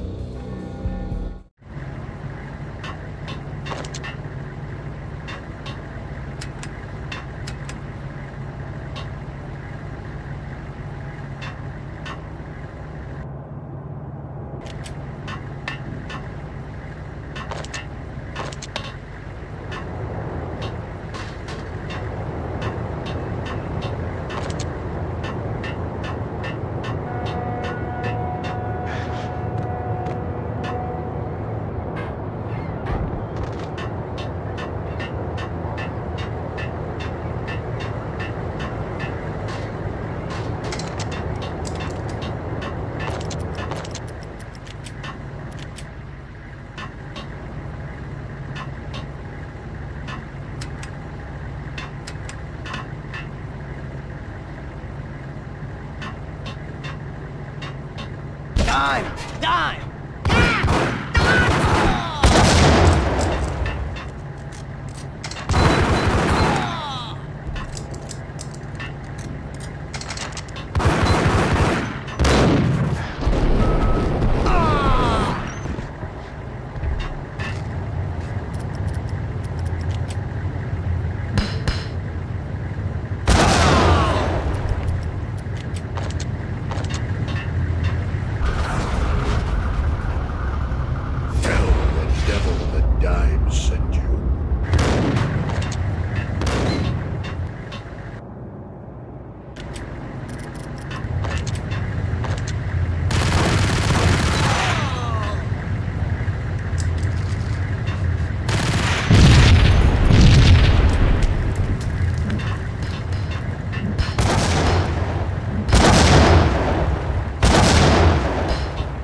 how to handle yourself. Anybody who says different is calling me a liar. Glad of you here. Collect all the guns and ammo you want. Meet me on the bridge afterwards.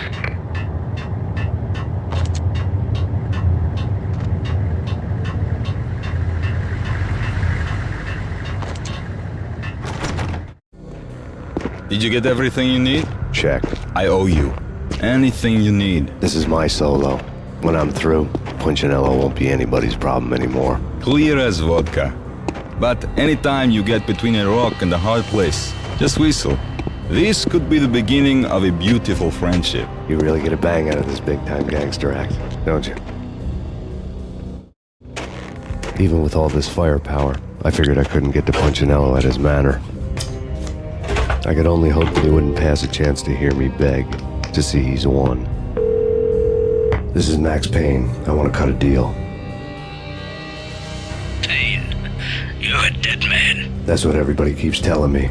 I got your ship and her cargo. I want to meet. No pain, no gain. Capiche? You know my restaurant? Yeah, I know it. 1 hour. Punchinello's restaurant had seen better days. Snow was falling like ashes from post-apocalyptic skies, but that was outside. Things would soon get hot in the Don's restaurant. I knew it was a long shot, Angelo Punchinello actually showing up, but there was no crime in hoping.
Punchinello was burning to get me.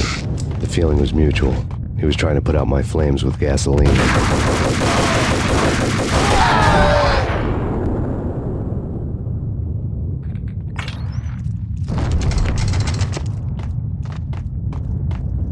The mobsters have been guarding a real treasure. The way out of this disco inferno.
Vlad had seen my smoke signals. The Mercedes was revving to go, almost drowning out the banshee wail of the sirens.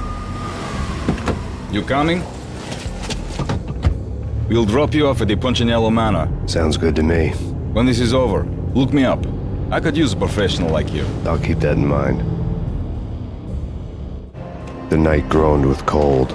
The garden lights flickered nervously. In their light, the falling snow was dead white before the darkness ate it up.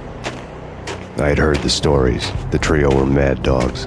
They'd have hung the heads of their enemies over the manor gates if the capo had only let them. Punchinello wanted pain, he'd see the pain. The trick in my situation was that there was no trick, no matter what the movies tell you. No rules, no secret mantra, no roadmap. It wasn't about how smart or how good you were. It was chaos and luck, and anyone who thought different was a fool. All you could do was to hang on madly, as long and as hard as you could. Someone had graciously left the back door open for me and killed the guards. My money was on Mona. I knew the trio would be standing between me and Punchinello. I had read their rap sheets, thick as phone books. No one would be walking out of here alive. The numbing cold of the broken night had followed me in. Upstairs, the trio tangoed down the manor halls to the silent rhythm of their murderous hearts, the blood of their victims rust on their lips.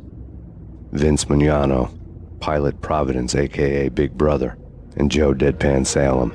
The pistol was a frozen lump in my hand, piercing the skin, gnawing me to the bone.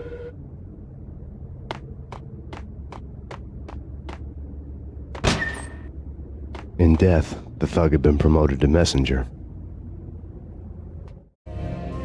Someone hadn't enjoyed the Don's hospitality. Someone with a flair for the dramatic. Someone who had let herself out of a locked cell and past a couple of armed guards. My thoughts were on Mona again. I could only hope she was a good enough gambler to walk away while she was still winning, before she'd run into the trio.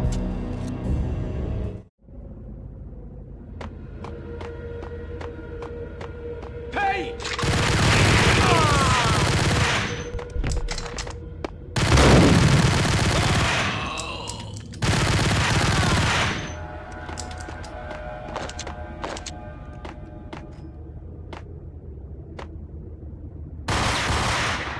Someone get the guys from upstairs! No one's going anyplace. Too late. Oh! Waster. Vinny and Joe and Pilot won't get the credit for this kill.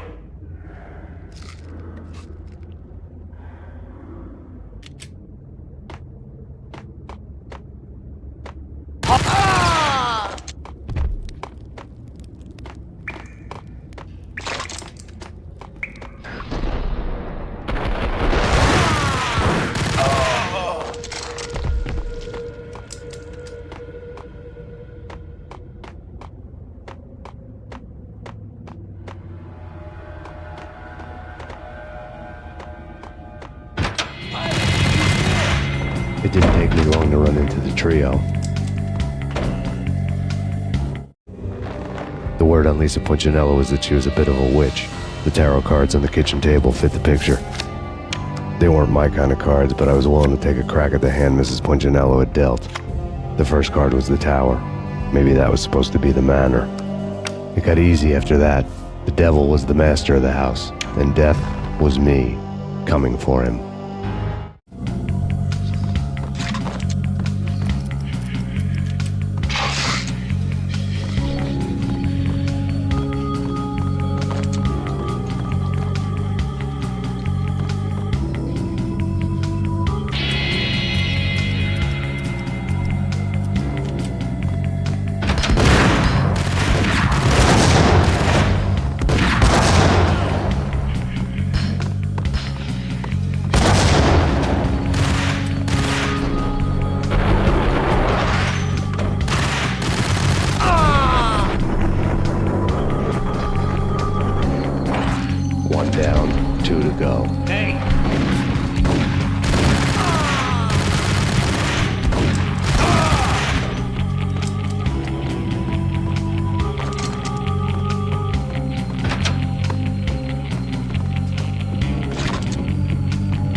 ain't stopping him. This will. This will stop anything. Take cover.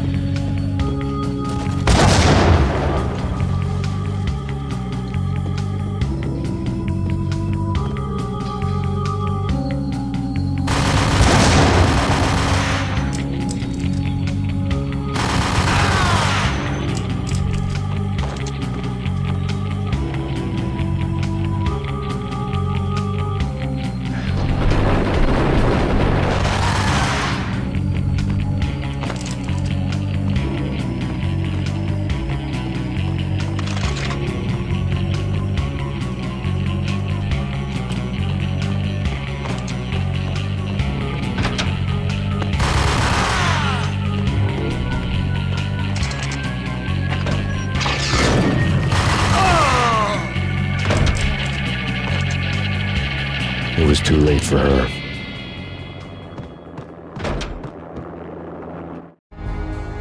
You're a real angel, Max. I couldn't tell whether it was Mona or her sister. The body was a mess. The sick bastard had really gotten a kick out of it. Seeing her lying there got me thinking about another woman's body on another bed. Got me thinking about a fallen cradle.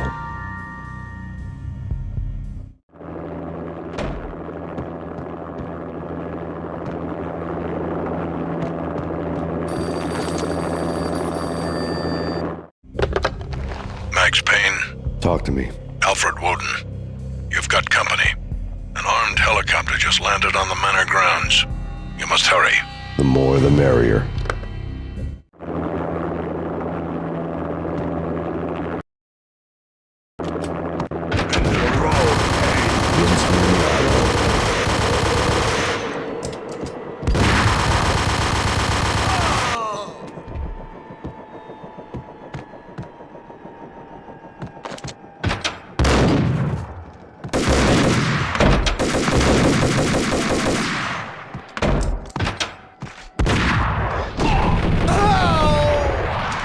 Punchinello's trio was done for.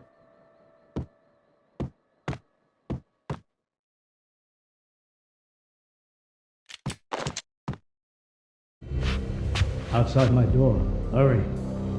He's coming for me. You gotta hurry. Please. I could hear Punchinello on the phone begging for help. He should have been saying his goodbyes. Punchinello was a pushover. The moment I stepped into the room, he folded like a deuce before a royal flush. No, wait.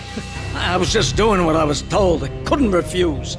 She's someone high up. Government, maybe. I don't know. He was trying to buy more sand for his hourglass. I wasn't selling any. No, I told him not to.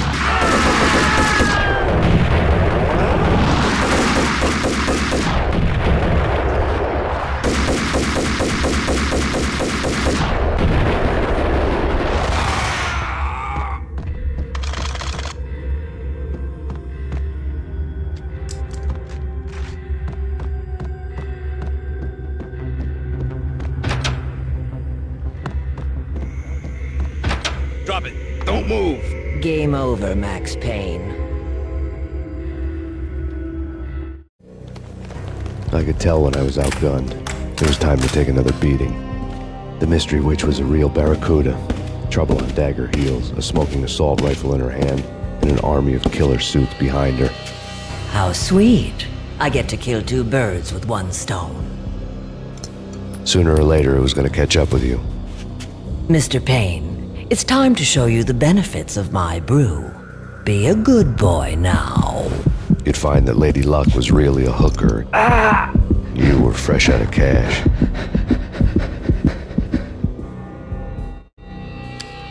Gentlemen, we're done here. Take me to Cold Steel. She had just given me an OD of Valkyr. I could feel green fire eating my brains. They turned to steam. They did a fade on me. I'd never had a chance. The witch had got me just as sure as if she put a gun to my head and pulled the trigger. The shadows rushed me, bruised mugshot faces hungry for revenge. They knew my weak spots and closed in for the kill. The floor turned into a vortex of green blood. I fell. fallen angels.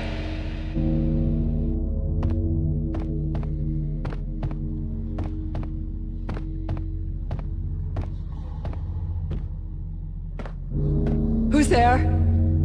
Max? Max, is that you? Max? Where are you, Max? Please.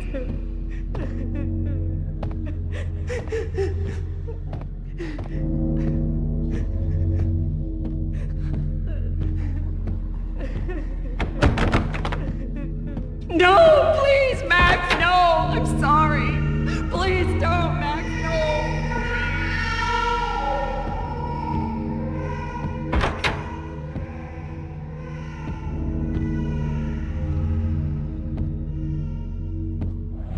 Max? Where are you, Max? Please. The letter was staring at me. There was something disturbingly familiar about the letter before me. The handwriting was all pretty curves. You're in a graphic novel. The truth split my skull open, a glaring green light washing the lies away. All of my past was just fragmented still shots, words hanging in the air like balloons. I was in a graphic novel. Funny as hell. It was the most horrible thing I could think of.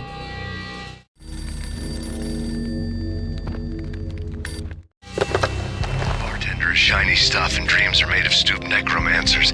He sings like a banana wrist, having strayed too close to the constellations on their shaved skulls. There was a bad line in a prank call. Someone spouting insane babble. I couldn't make sense of it. But I had an overwhelming sense of deja vu. The caller's voice sounded oddly familiar.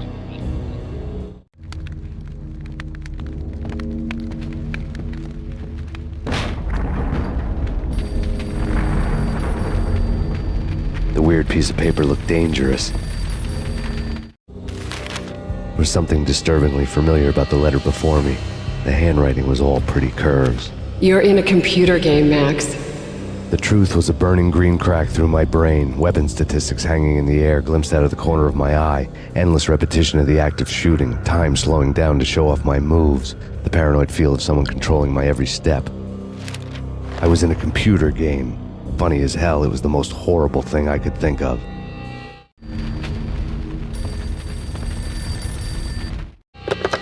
Don't lose it. It's Valkyr. The drug. Snap out of it.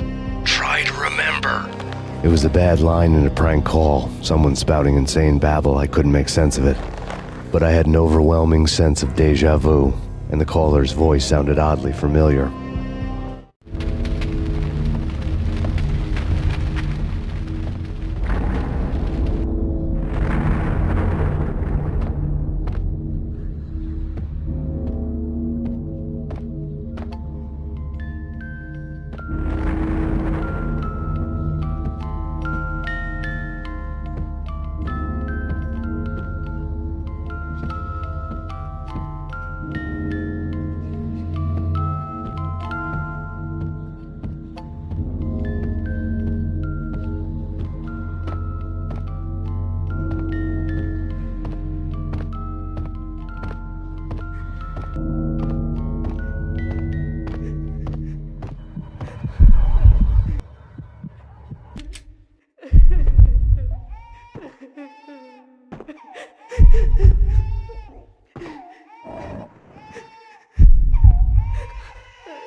You killed her!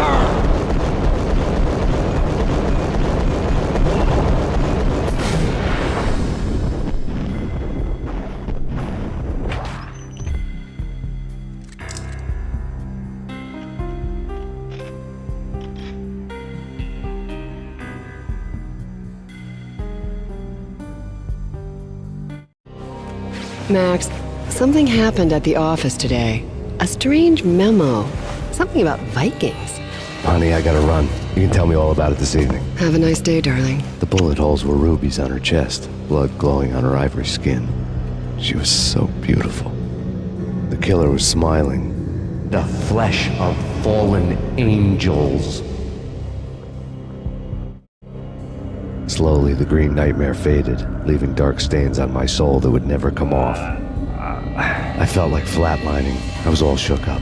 I woke up in a cold sweat, sick and tired to the bone, lying in a puddle of my own puke. The hag had said take me to Cold Steel before it had all gone crazy. It was a clue, the only one I had. It took me forever to crawl back to my feet and hit the road, but when I did, I drove straight to Cold Steel Foundry outside the city. There was a whole lot of action around the place for a freezing winter night. Trucks coming and going, men running. I had the drop on the mystery witch. She thought I was dead. I was on her blind side. I was going in. The bad trip had put me in a crazy mood, adrenaline pumping through my aching veins. Staggering on the mill roof in ice and snow and wild wind, I was a ninja. My kung fu was strong. I wasn't hitting anybody. At best, I was Superman on kryptonite about to fall through a skylight, down to where it was all going down. A half-abandoned industrial area in the middle of nowhere. The factory was a perfect front for any number of illegal activities.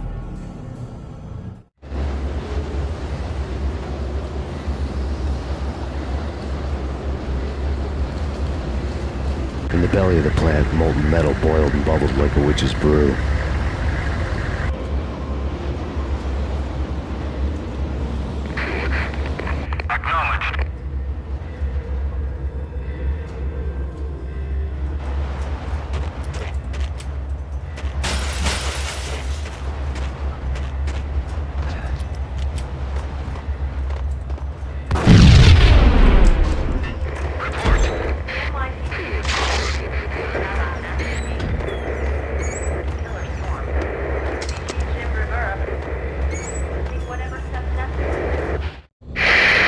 Life-threatening weather condition. A record-breaking killer storm. In the city's history, vehicles stuck in snow. Heavy snowfall. Forecast shows severe weather is expected to continue. Out in the night, snow fell like confetti over the Devil's Parade. The storm was anything but over.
you believe it? I bet they sleep with... Alert!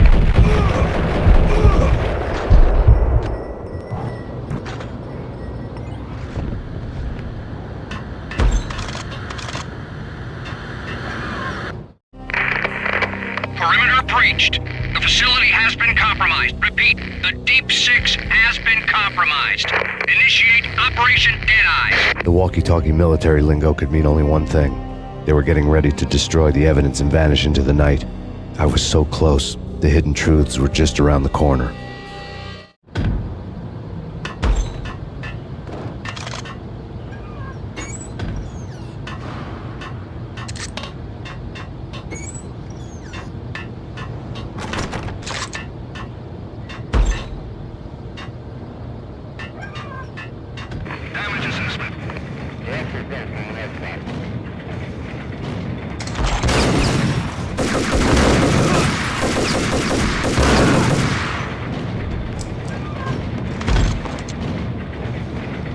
Folder on the table told the grim tale.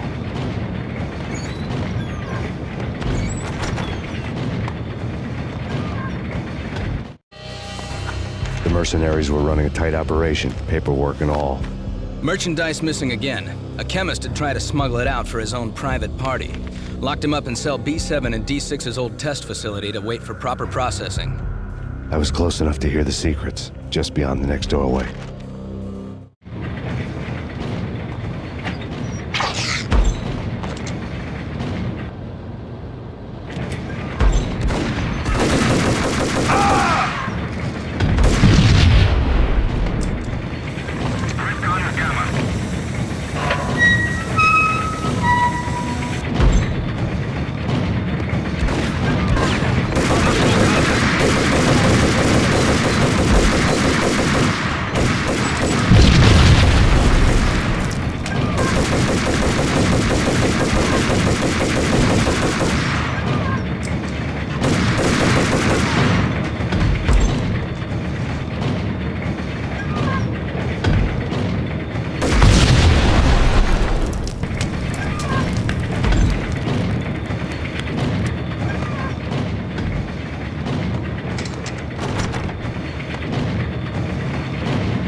The monitor showed me the way.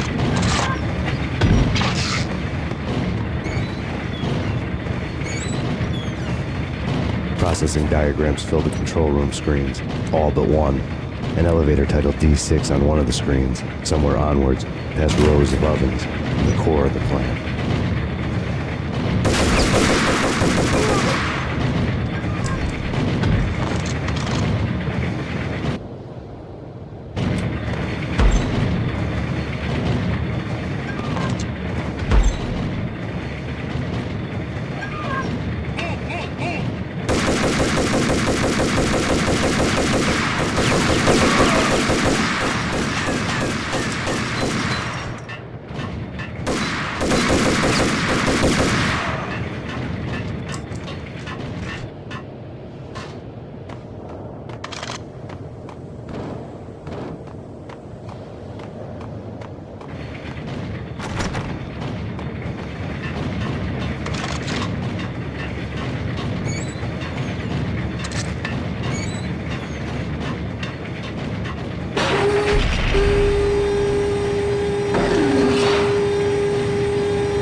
I had taken on the role of the mythic detective, Bogart as Marlowe, or as Sam Spade going after the Maltese Falcon to unravel all the mysteries. Following a path of clues to that final revelation, even if it would take me down to the cold, cavernous depths of a grave. You can't do this! My men are still inside! Do you have any idea why this is called Operation Dead Eyes?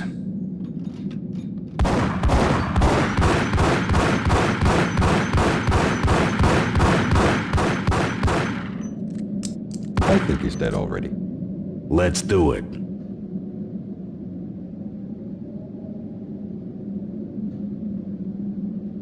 Attention all personnel.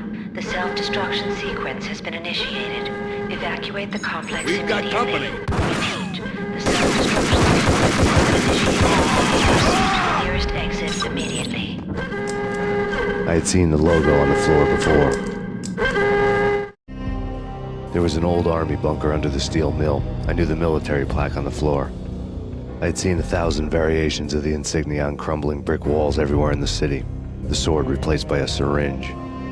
Project Valhalla, V for Valkyr, V for Valhalla. All of a sudden it read like a crackpot conspiracy theory.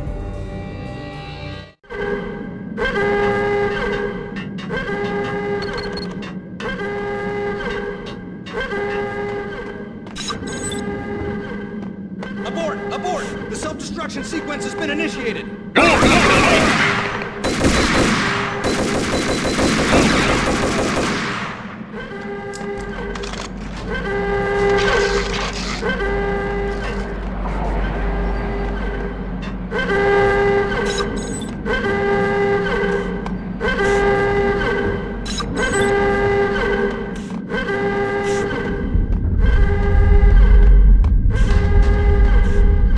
Attention all personnel.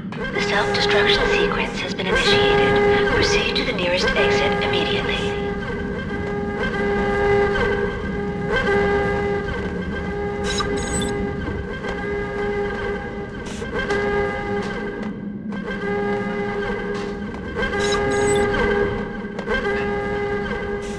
Decontamination in progress. Decontamination completed. The chemist had been using the workstation when he died. The half-life of the lab rat had ended online, his password blinking on the screen. 665, neighbor of the beast.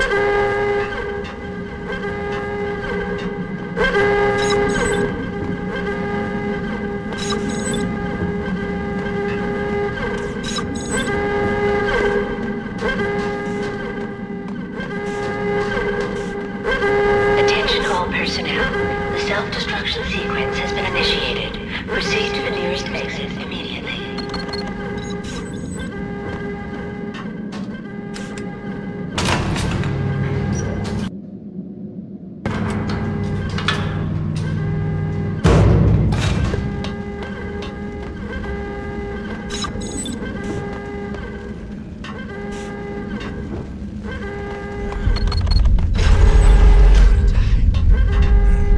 I'm gonna die.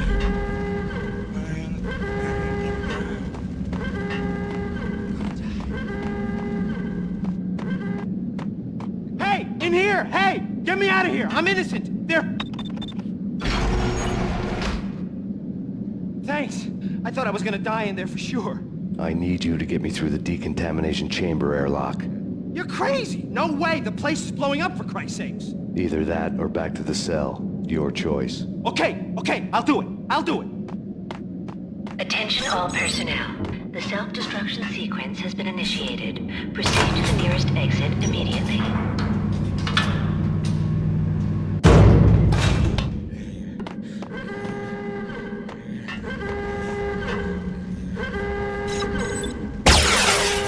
We're dead!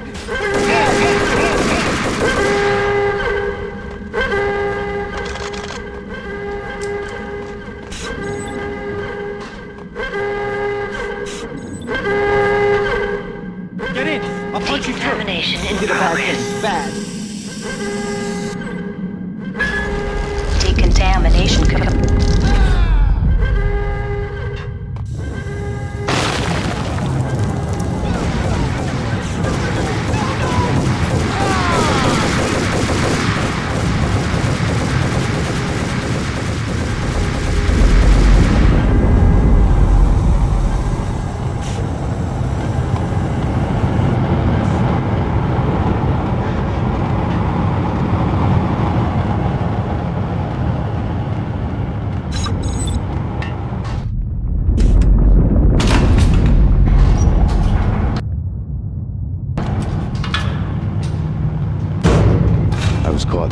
deadly web that was the Valkyr case.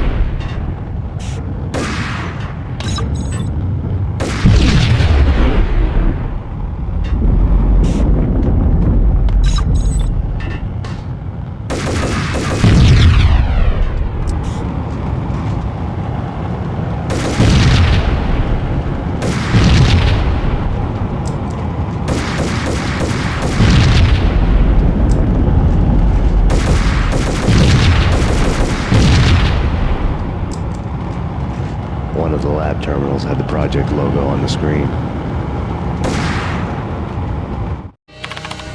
Top secret. Project Valhalla. U.S. Army. Yggdrasil Network. Valhalla, the otherworldly place in Norse mythology where the bravest heroes spent their afterlife feasting and fighting forever, their wounds miraculously healed night after night. Valkyr, the maidens who chose the most courageous Viking warriors and carried them to Valhalla. 1991. The research objective is to create a chemical substance to enhance the stamina and morale of infantry troops. 1995. Results unsatisfactory. Project cancelled. Someone had decided to continue the sick experiment unauthorized. Project compromised. Data leak. Fix the damage by any means necessary. Security clearance red. Authorized by the project lead. Field test. Double the dosage for all the remaining test subjects. Observe and record the subject's behavior in an urban setting. The drop-off point was my old address in New Jersey. The file dated 3 years ago. Just when you thought you had reached the deepest depths of horror, it suddenly got worse. How to turn off that small voice inside your head that started to whisper that you should be glad that now, if not before, your revenge was justifiable on any conceivable moral scale. That small voice proved, beyond any doubt, that I was damned. The dagger-heeled woman had come and gone a long time ago. There was nothing more for me here. The bunker's name was acting as a self-fulfilling prophecy.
Piece together a jigsaw, and the final picture is you finishing that same puzzle. A mad, green-eyed killer standing behind you. An urban legend come true. The Project Valhalla test subjects had been the mad junkies who had murdered my loved ones. The rest was simple body count math. It all pointed to her. Ms. Valkyr. The factory went up in a fiery inferno behind me. All my leads were dead, turned to smoke and dust. I had lost my way. I hadn't slept in a million years.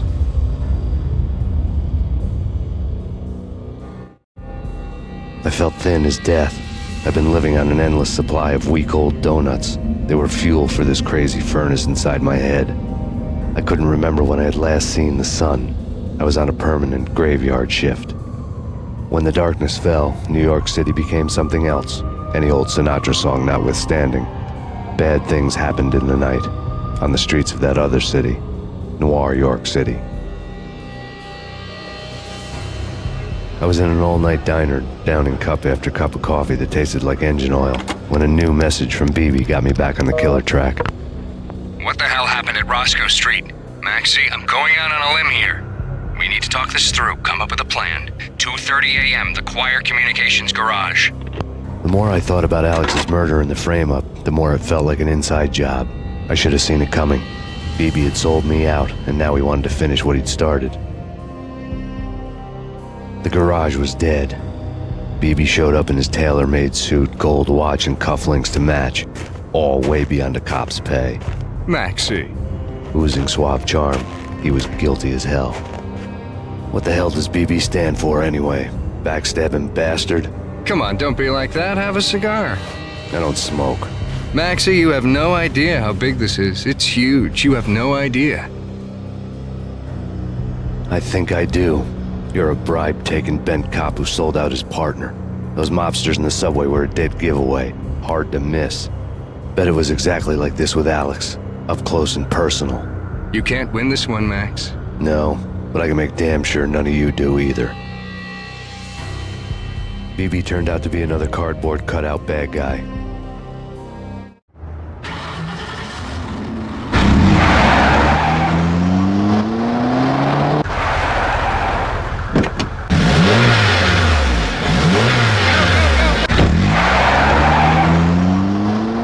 A bad cop on the take. A cowardly right-hand man fleeing from the scene, leaving his paid thugs to do his dirty work.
people who refuse to see the inevitable, refuse to do the smart thing.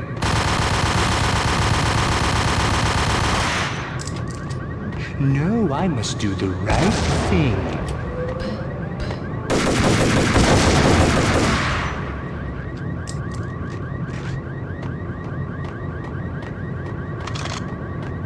The payphone started to ring.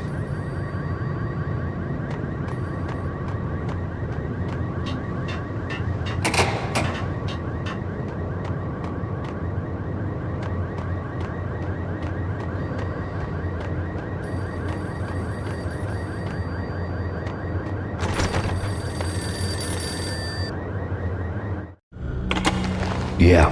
Max Payne? Whatever does it for you. This is Alfred Woden. I can give you the name of your enemy. Come to the Asgard building presently. We are expecting you. Woden was waiting for me on the steps of the old building. Mr. Payne, let's go inside. The others are anxious to begin. The others? Despite the general misconception, this building actually predates the City Hall by 2 years, thus being the oldest municipal building still in use here at the foot of the Brooklyn Bridge. No kidding. The old man played tour guide as he led me through a dark domed hall. The answers I was after loomed large ahead. Mr. Payne, I would like to introduce you to my colleagues in what we call the Inner Circle. You've been watching too much X-Files. You have seen the files on Project Valhalla. We can fill the gaps, provide you with the information missing from those files. We were all involved in the early stages of the project during the Gulf War. What's the catch? We would very much like to blow this thing wide open, but our hands are tied. Her name is Nicole Horn. She was the key figure in Project Valhalla. When the funding was discontinued, she simply refused to quit. She knew exactly what she had in her hands. Nicole Horn is the president of Acer Corporation. She has more than half the city in her pocket. This must be kept under wraps. If you try to go public with this, we will deny any knowledge. We need you to take her out. Afterwards, we can protect you. Make all the charges go away. That was the cue for the killer suits to kick in the doors and swarm inside.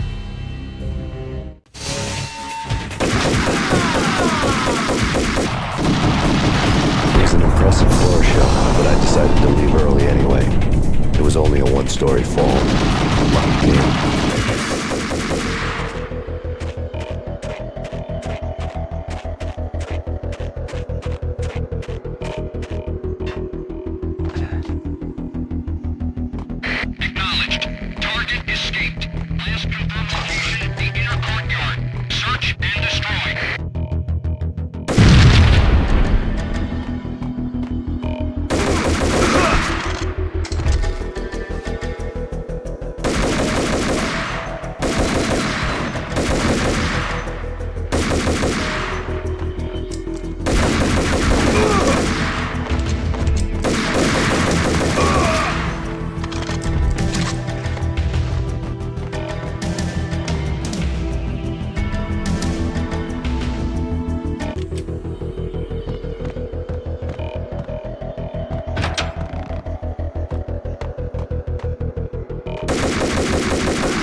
One of the monitors showed what was left of the inner circle. Cover me. I'm going in. On screen, the so-called corpse of Alfred Woden stood up, miraculously waking from his dirt nap, looking smug among his dead pals. In the land of the blind, the one-eyed man is king. I didn't know how he pulled it off, but it was a pretty slick way to get out of all his promises. Most of what he had said fit too well to be a load of crap.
And what is your answer to those saying that he's actually providing a service long overdue to the city? This crusade nonsense has gone too far. He's out of control. It must stop. He will be stopped. That was Deputy Chief Jim Bravura from the New York City Police Department.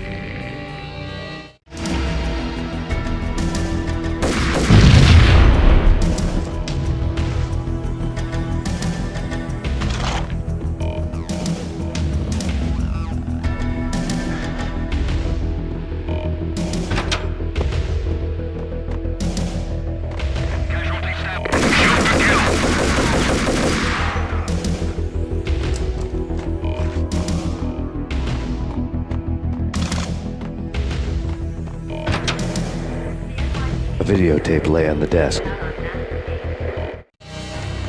Nicole Horn had blackmailed the inner circle into silence. The tape came with a curt extortion note on a piece of expensive paper. I remembered Candy Dawn taping her clients in action on the side, selling the tapes to the highest bidder. I was sure that kinky sex was nowhere near Alfred Woden's worst sin, but I had a feeling that when this was over, any collateral would come in handy.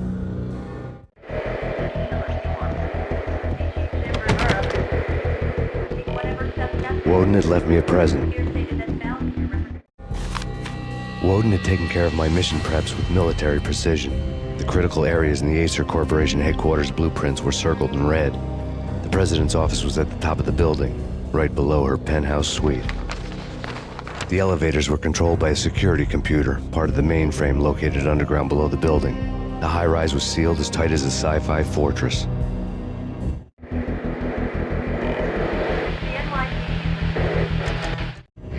Nothing seems to stop Acer Corporation's phenomenal victory march. Incredibly, the stocks are still rocketing. Worried experts already see a danger in the company's success. Some have gone as far as to say that Acer Corporation is about to become an even bigger monopoly than Microsoft ever was.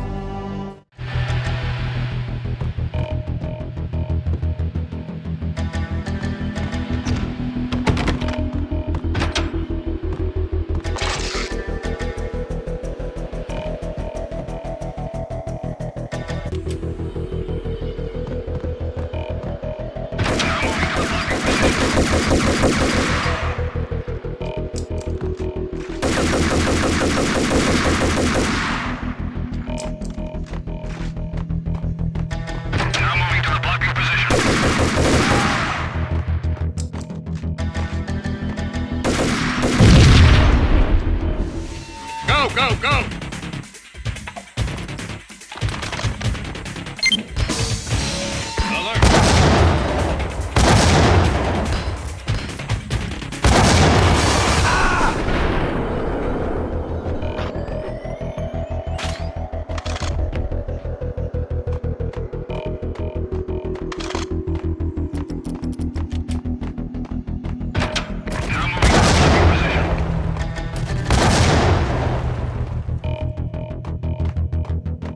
Best movie ending ever?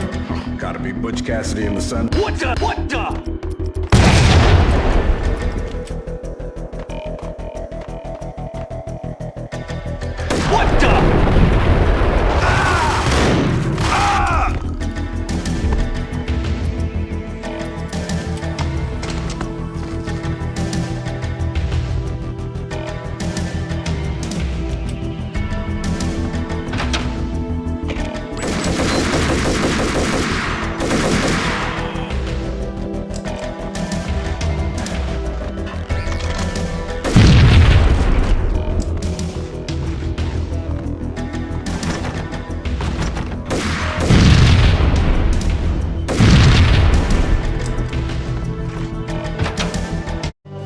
I had dreamed of revenge. Those dreams were always nightmares, of coming close and then failing.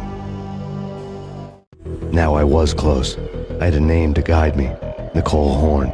I had nothing to lose. The inner circle had quite a track record.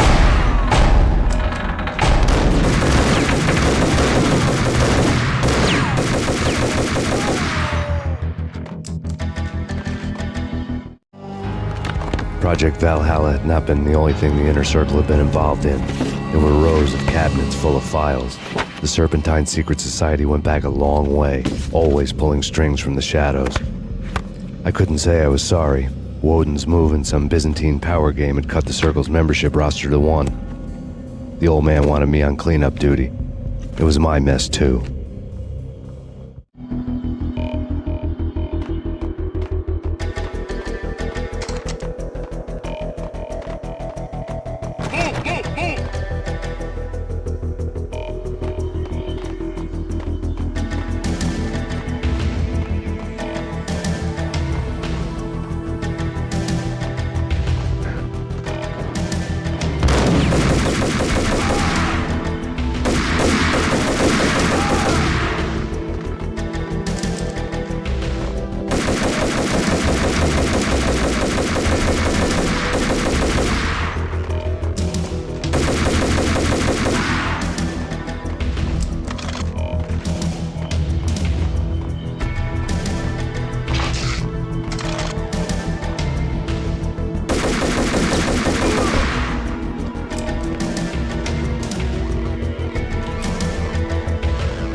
CIA, FBI. You've seen one, you've seen them all.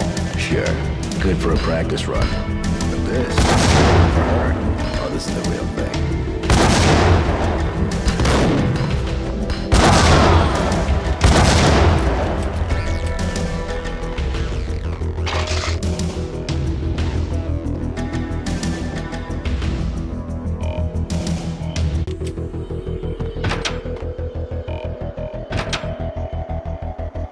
him down. Shoot to kill. Let's finish this.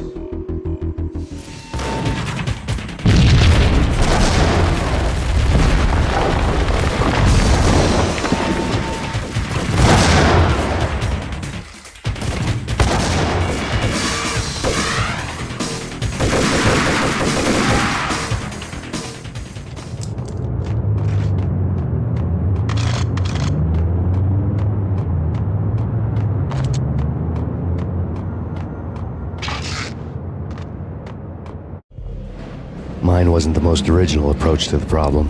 It wasn't as if it hadn't all been done before. An eye for an eye, the first principle of revenge. Old as dirt, still going strong. The cardinal rule in going after someone with an intention to kill was not to make it personal, which it almost always ended up being anyway. It did with me. I took my time, cruising around the city in the snow. There was no hurry. I knew what I had to do now. I took my time, thinking about it, building up the rage. When I was ready, I parked the stolen wheels at the front entrance of the Acer Corporation headquarters. Got out, got in, got cracking. I had a bullet with Nicole Horn's name on it. I had 10,000 bullets with the Hag's name on them. She had ultra-high-tech security systems, enough mercenaries and weaponry to start World War III. There was no fear. New York disappeared behind a veil of snow. I had crossed the threshold. This was her domain, sleek and sexy and soulless, all glass and steel. A place of color-coded security key cards, metal detectors, and surveillance systems.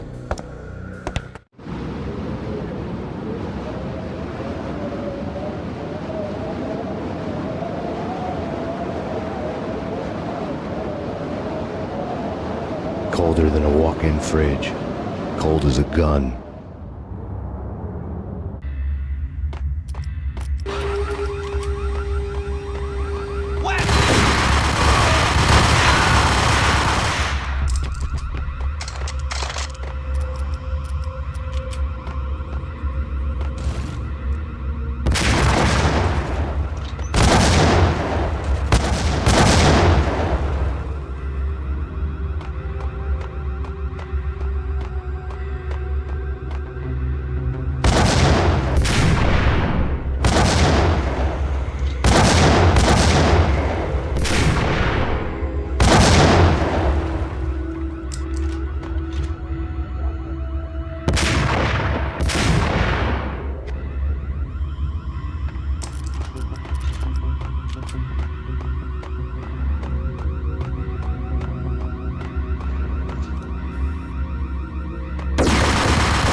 Max, we gotta stop meeting like this. It will be a cold day in hell before I let a narc cop stop me. Miss Sachs, do your job. Relax, Max. You're a nice guy. I don't kill nice guys. You're not bad yourself. It was different when Horn wanted Punchinello dead, to cut her ties to the Mafia. He deserved to die. The same goes with her. She's the bad guy here. Her sister was whispering to her in my favor. I knew the appetites of ghosts intimately. They hungered for revenge. No! A gunshot boomed and she fell down in slow motion.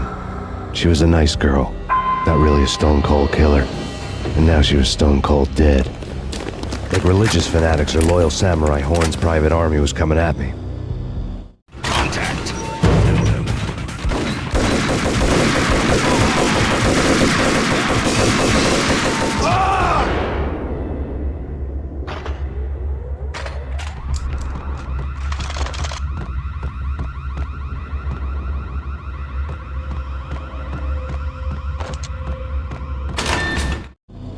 When the elevator came back down, Mona was gone. There was a lot of blood, but no body. Something clicked for the final time. My mind had never been so clear, as if somewhere high above the storm clouds were already gone, cold stars blazing from the black skies.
What I'm talking about. You know, What the hell?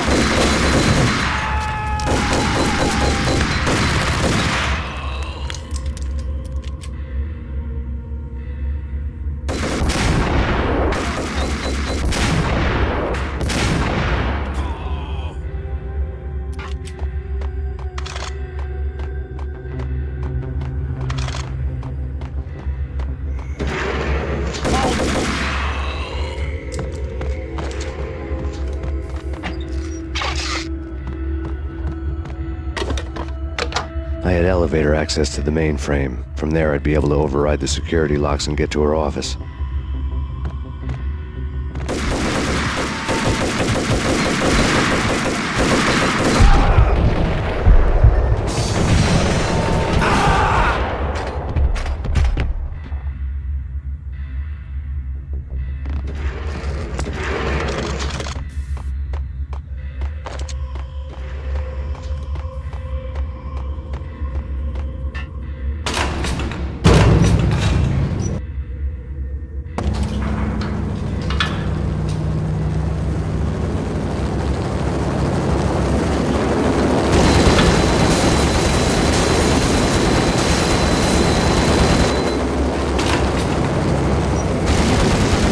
The unmarked chopper was Horn's pet guardian, inhuman and flawless. It was stalking me. Stereotyped. I'm not a cold-blooded killer. I'm a nice guy. I love my wife. Kill the bastard. Kill the bastard.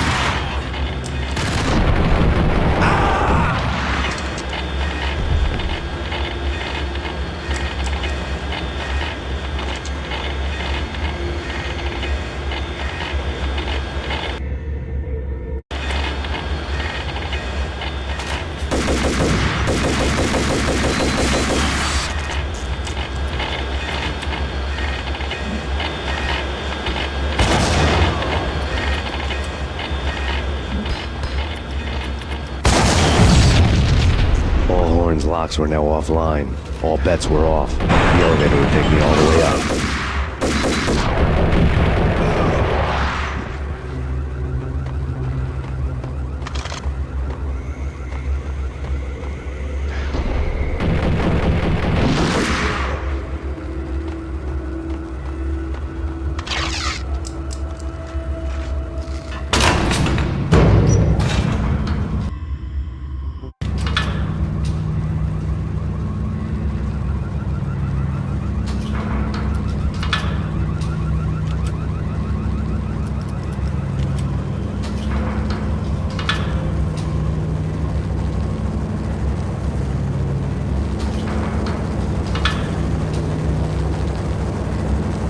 Seen from this height, the night seemed to stretch on to eternity. A hint of desperation had crept into the snowstorm, as if it was trying to get it all out before the end.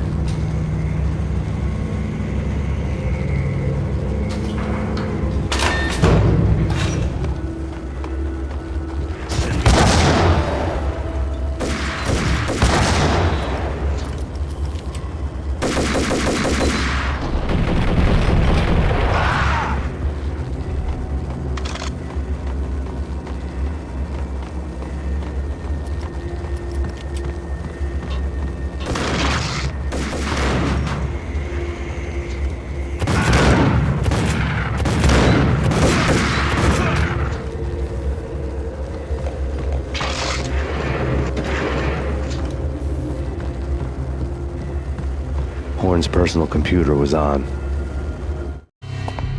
Next to the printer was a neat stack of expensive paper. Hacking through Horn's computer would have unearthed files of criminal plans, strategies for world domination, spy helicopter reports, illegal wiretap recordings, internet porno, all of the above. Take your pick. I really didn't care anymore. I had seen too much of it already.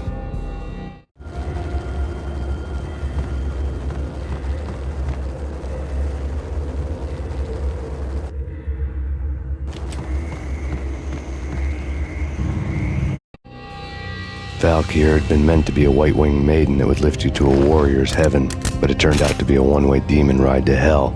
The devil was in the drug. I knew. I had met him.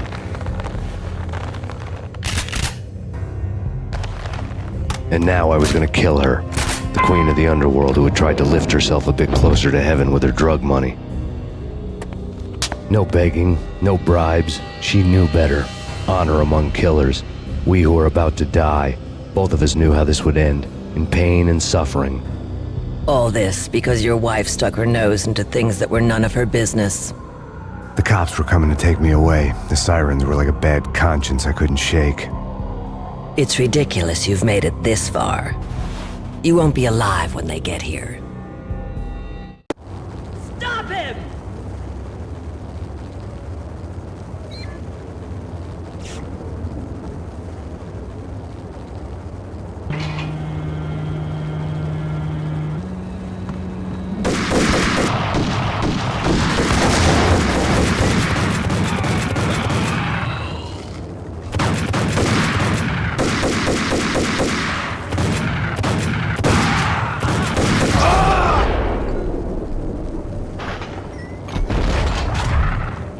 The elevator lobby. Get us back up now. Max Payne, this is futile. A waste of time. The deaths of your wife and daughter were necessary. Inevitable. It is done. You cannot bring them back. Nothing you do will make it any better.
Max Payne, you are fighting a losing battle.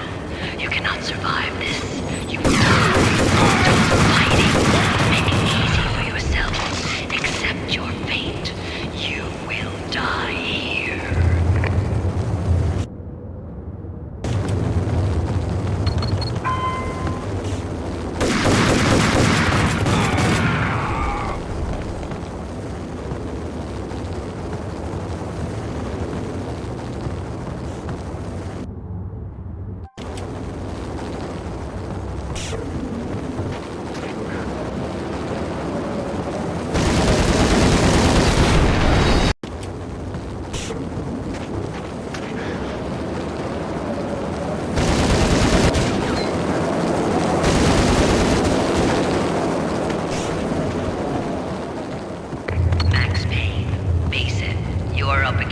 unbeatable force. You have already lost. You have lost. Only death will set you free from your pain. Accept it. Surrender. Give up.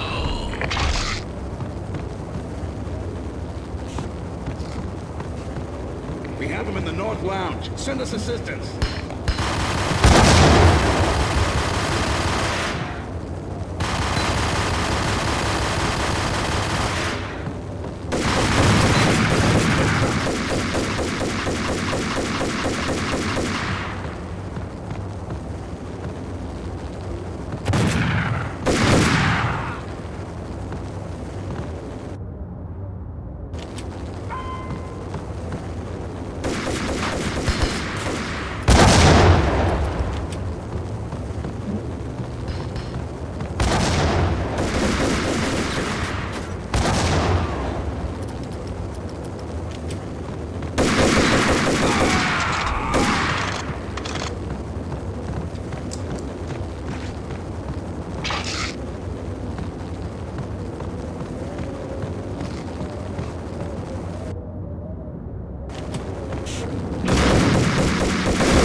What do you mean he's unstoppable?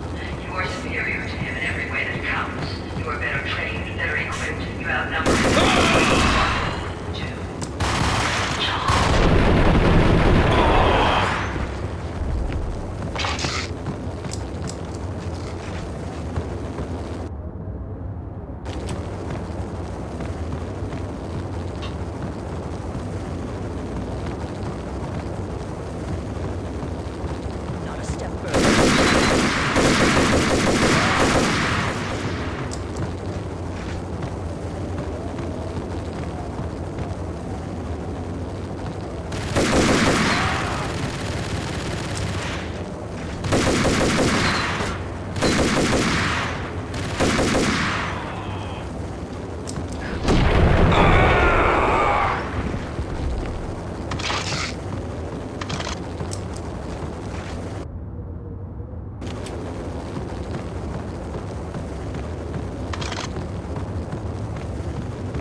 of here as soon as the wind dies down. Don't like the look of that mast.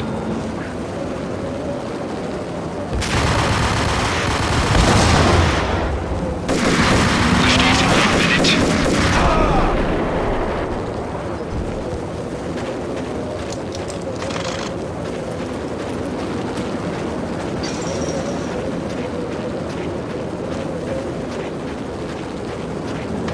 Lift off in 45 seconds.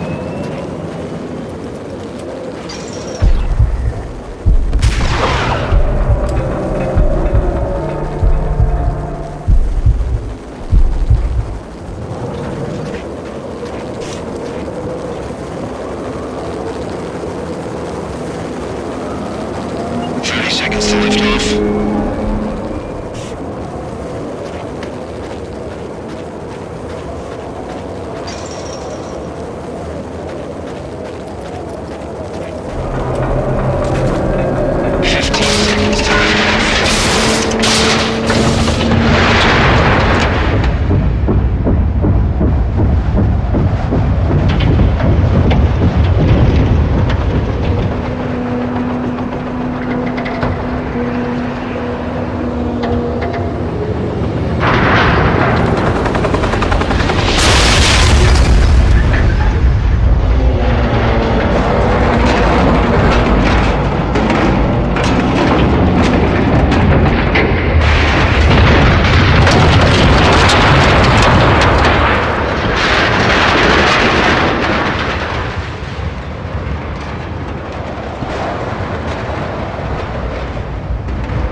They were all dead.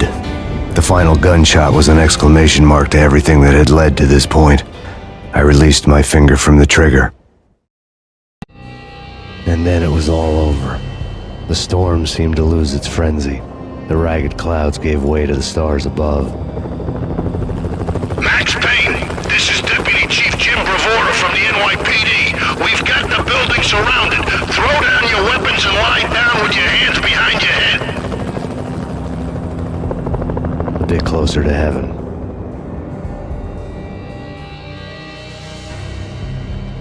The cops' voices were distant and muted. Freeze! NYPD! Hold it right there! My ghosts released me from their haunting.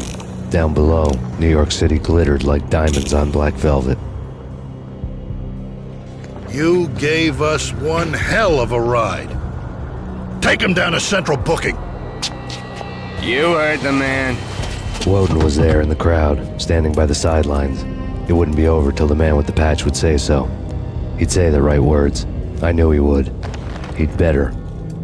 Woden grinned smugly. It was the grin of a winner. That made two of us.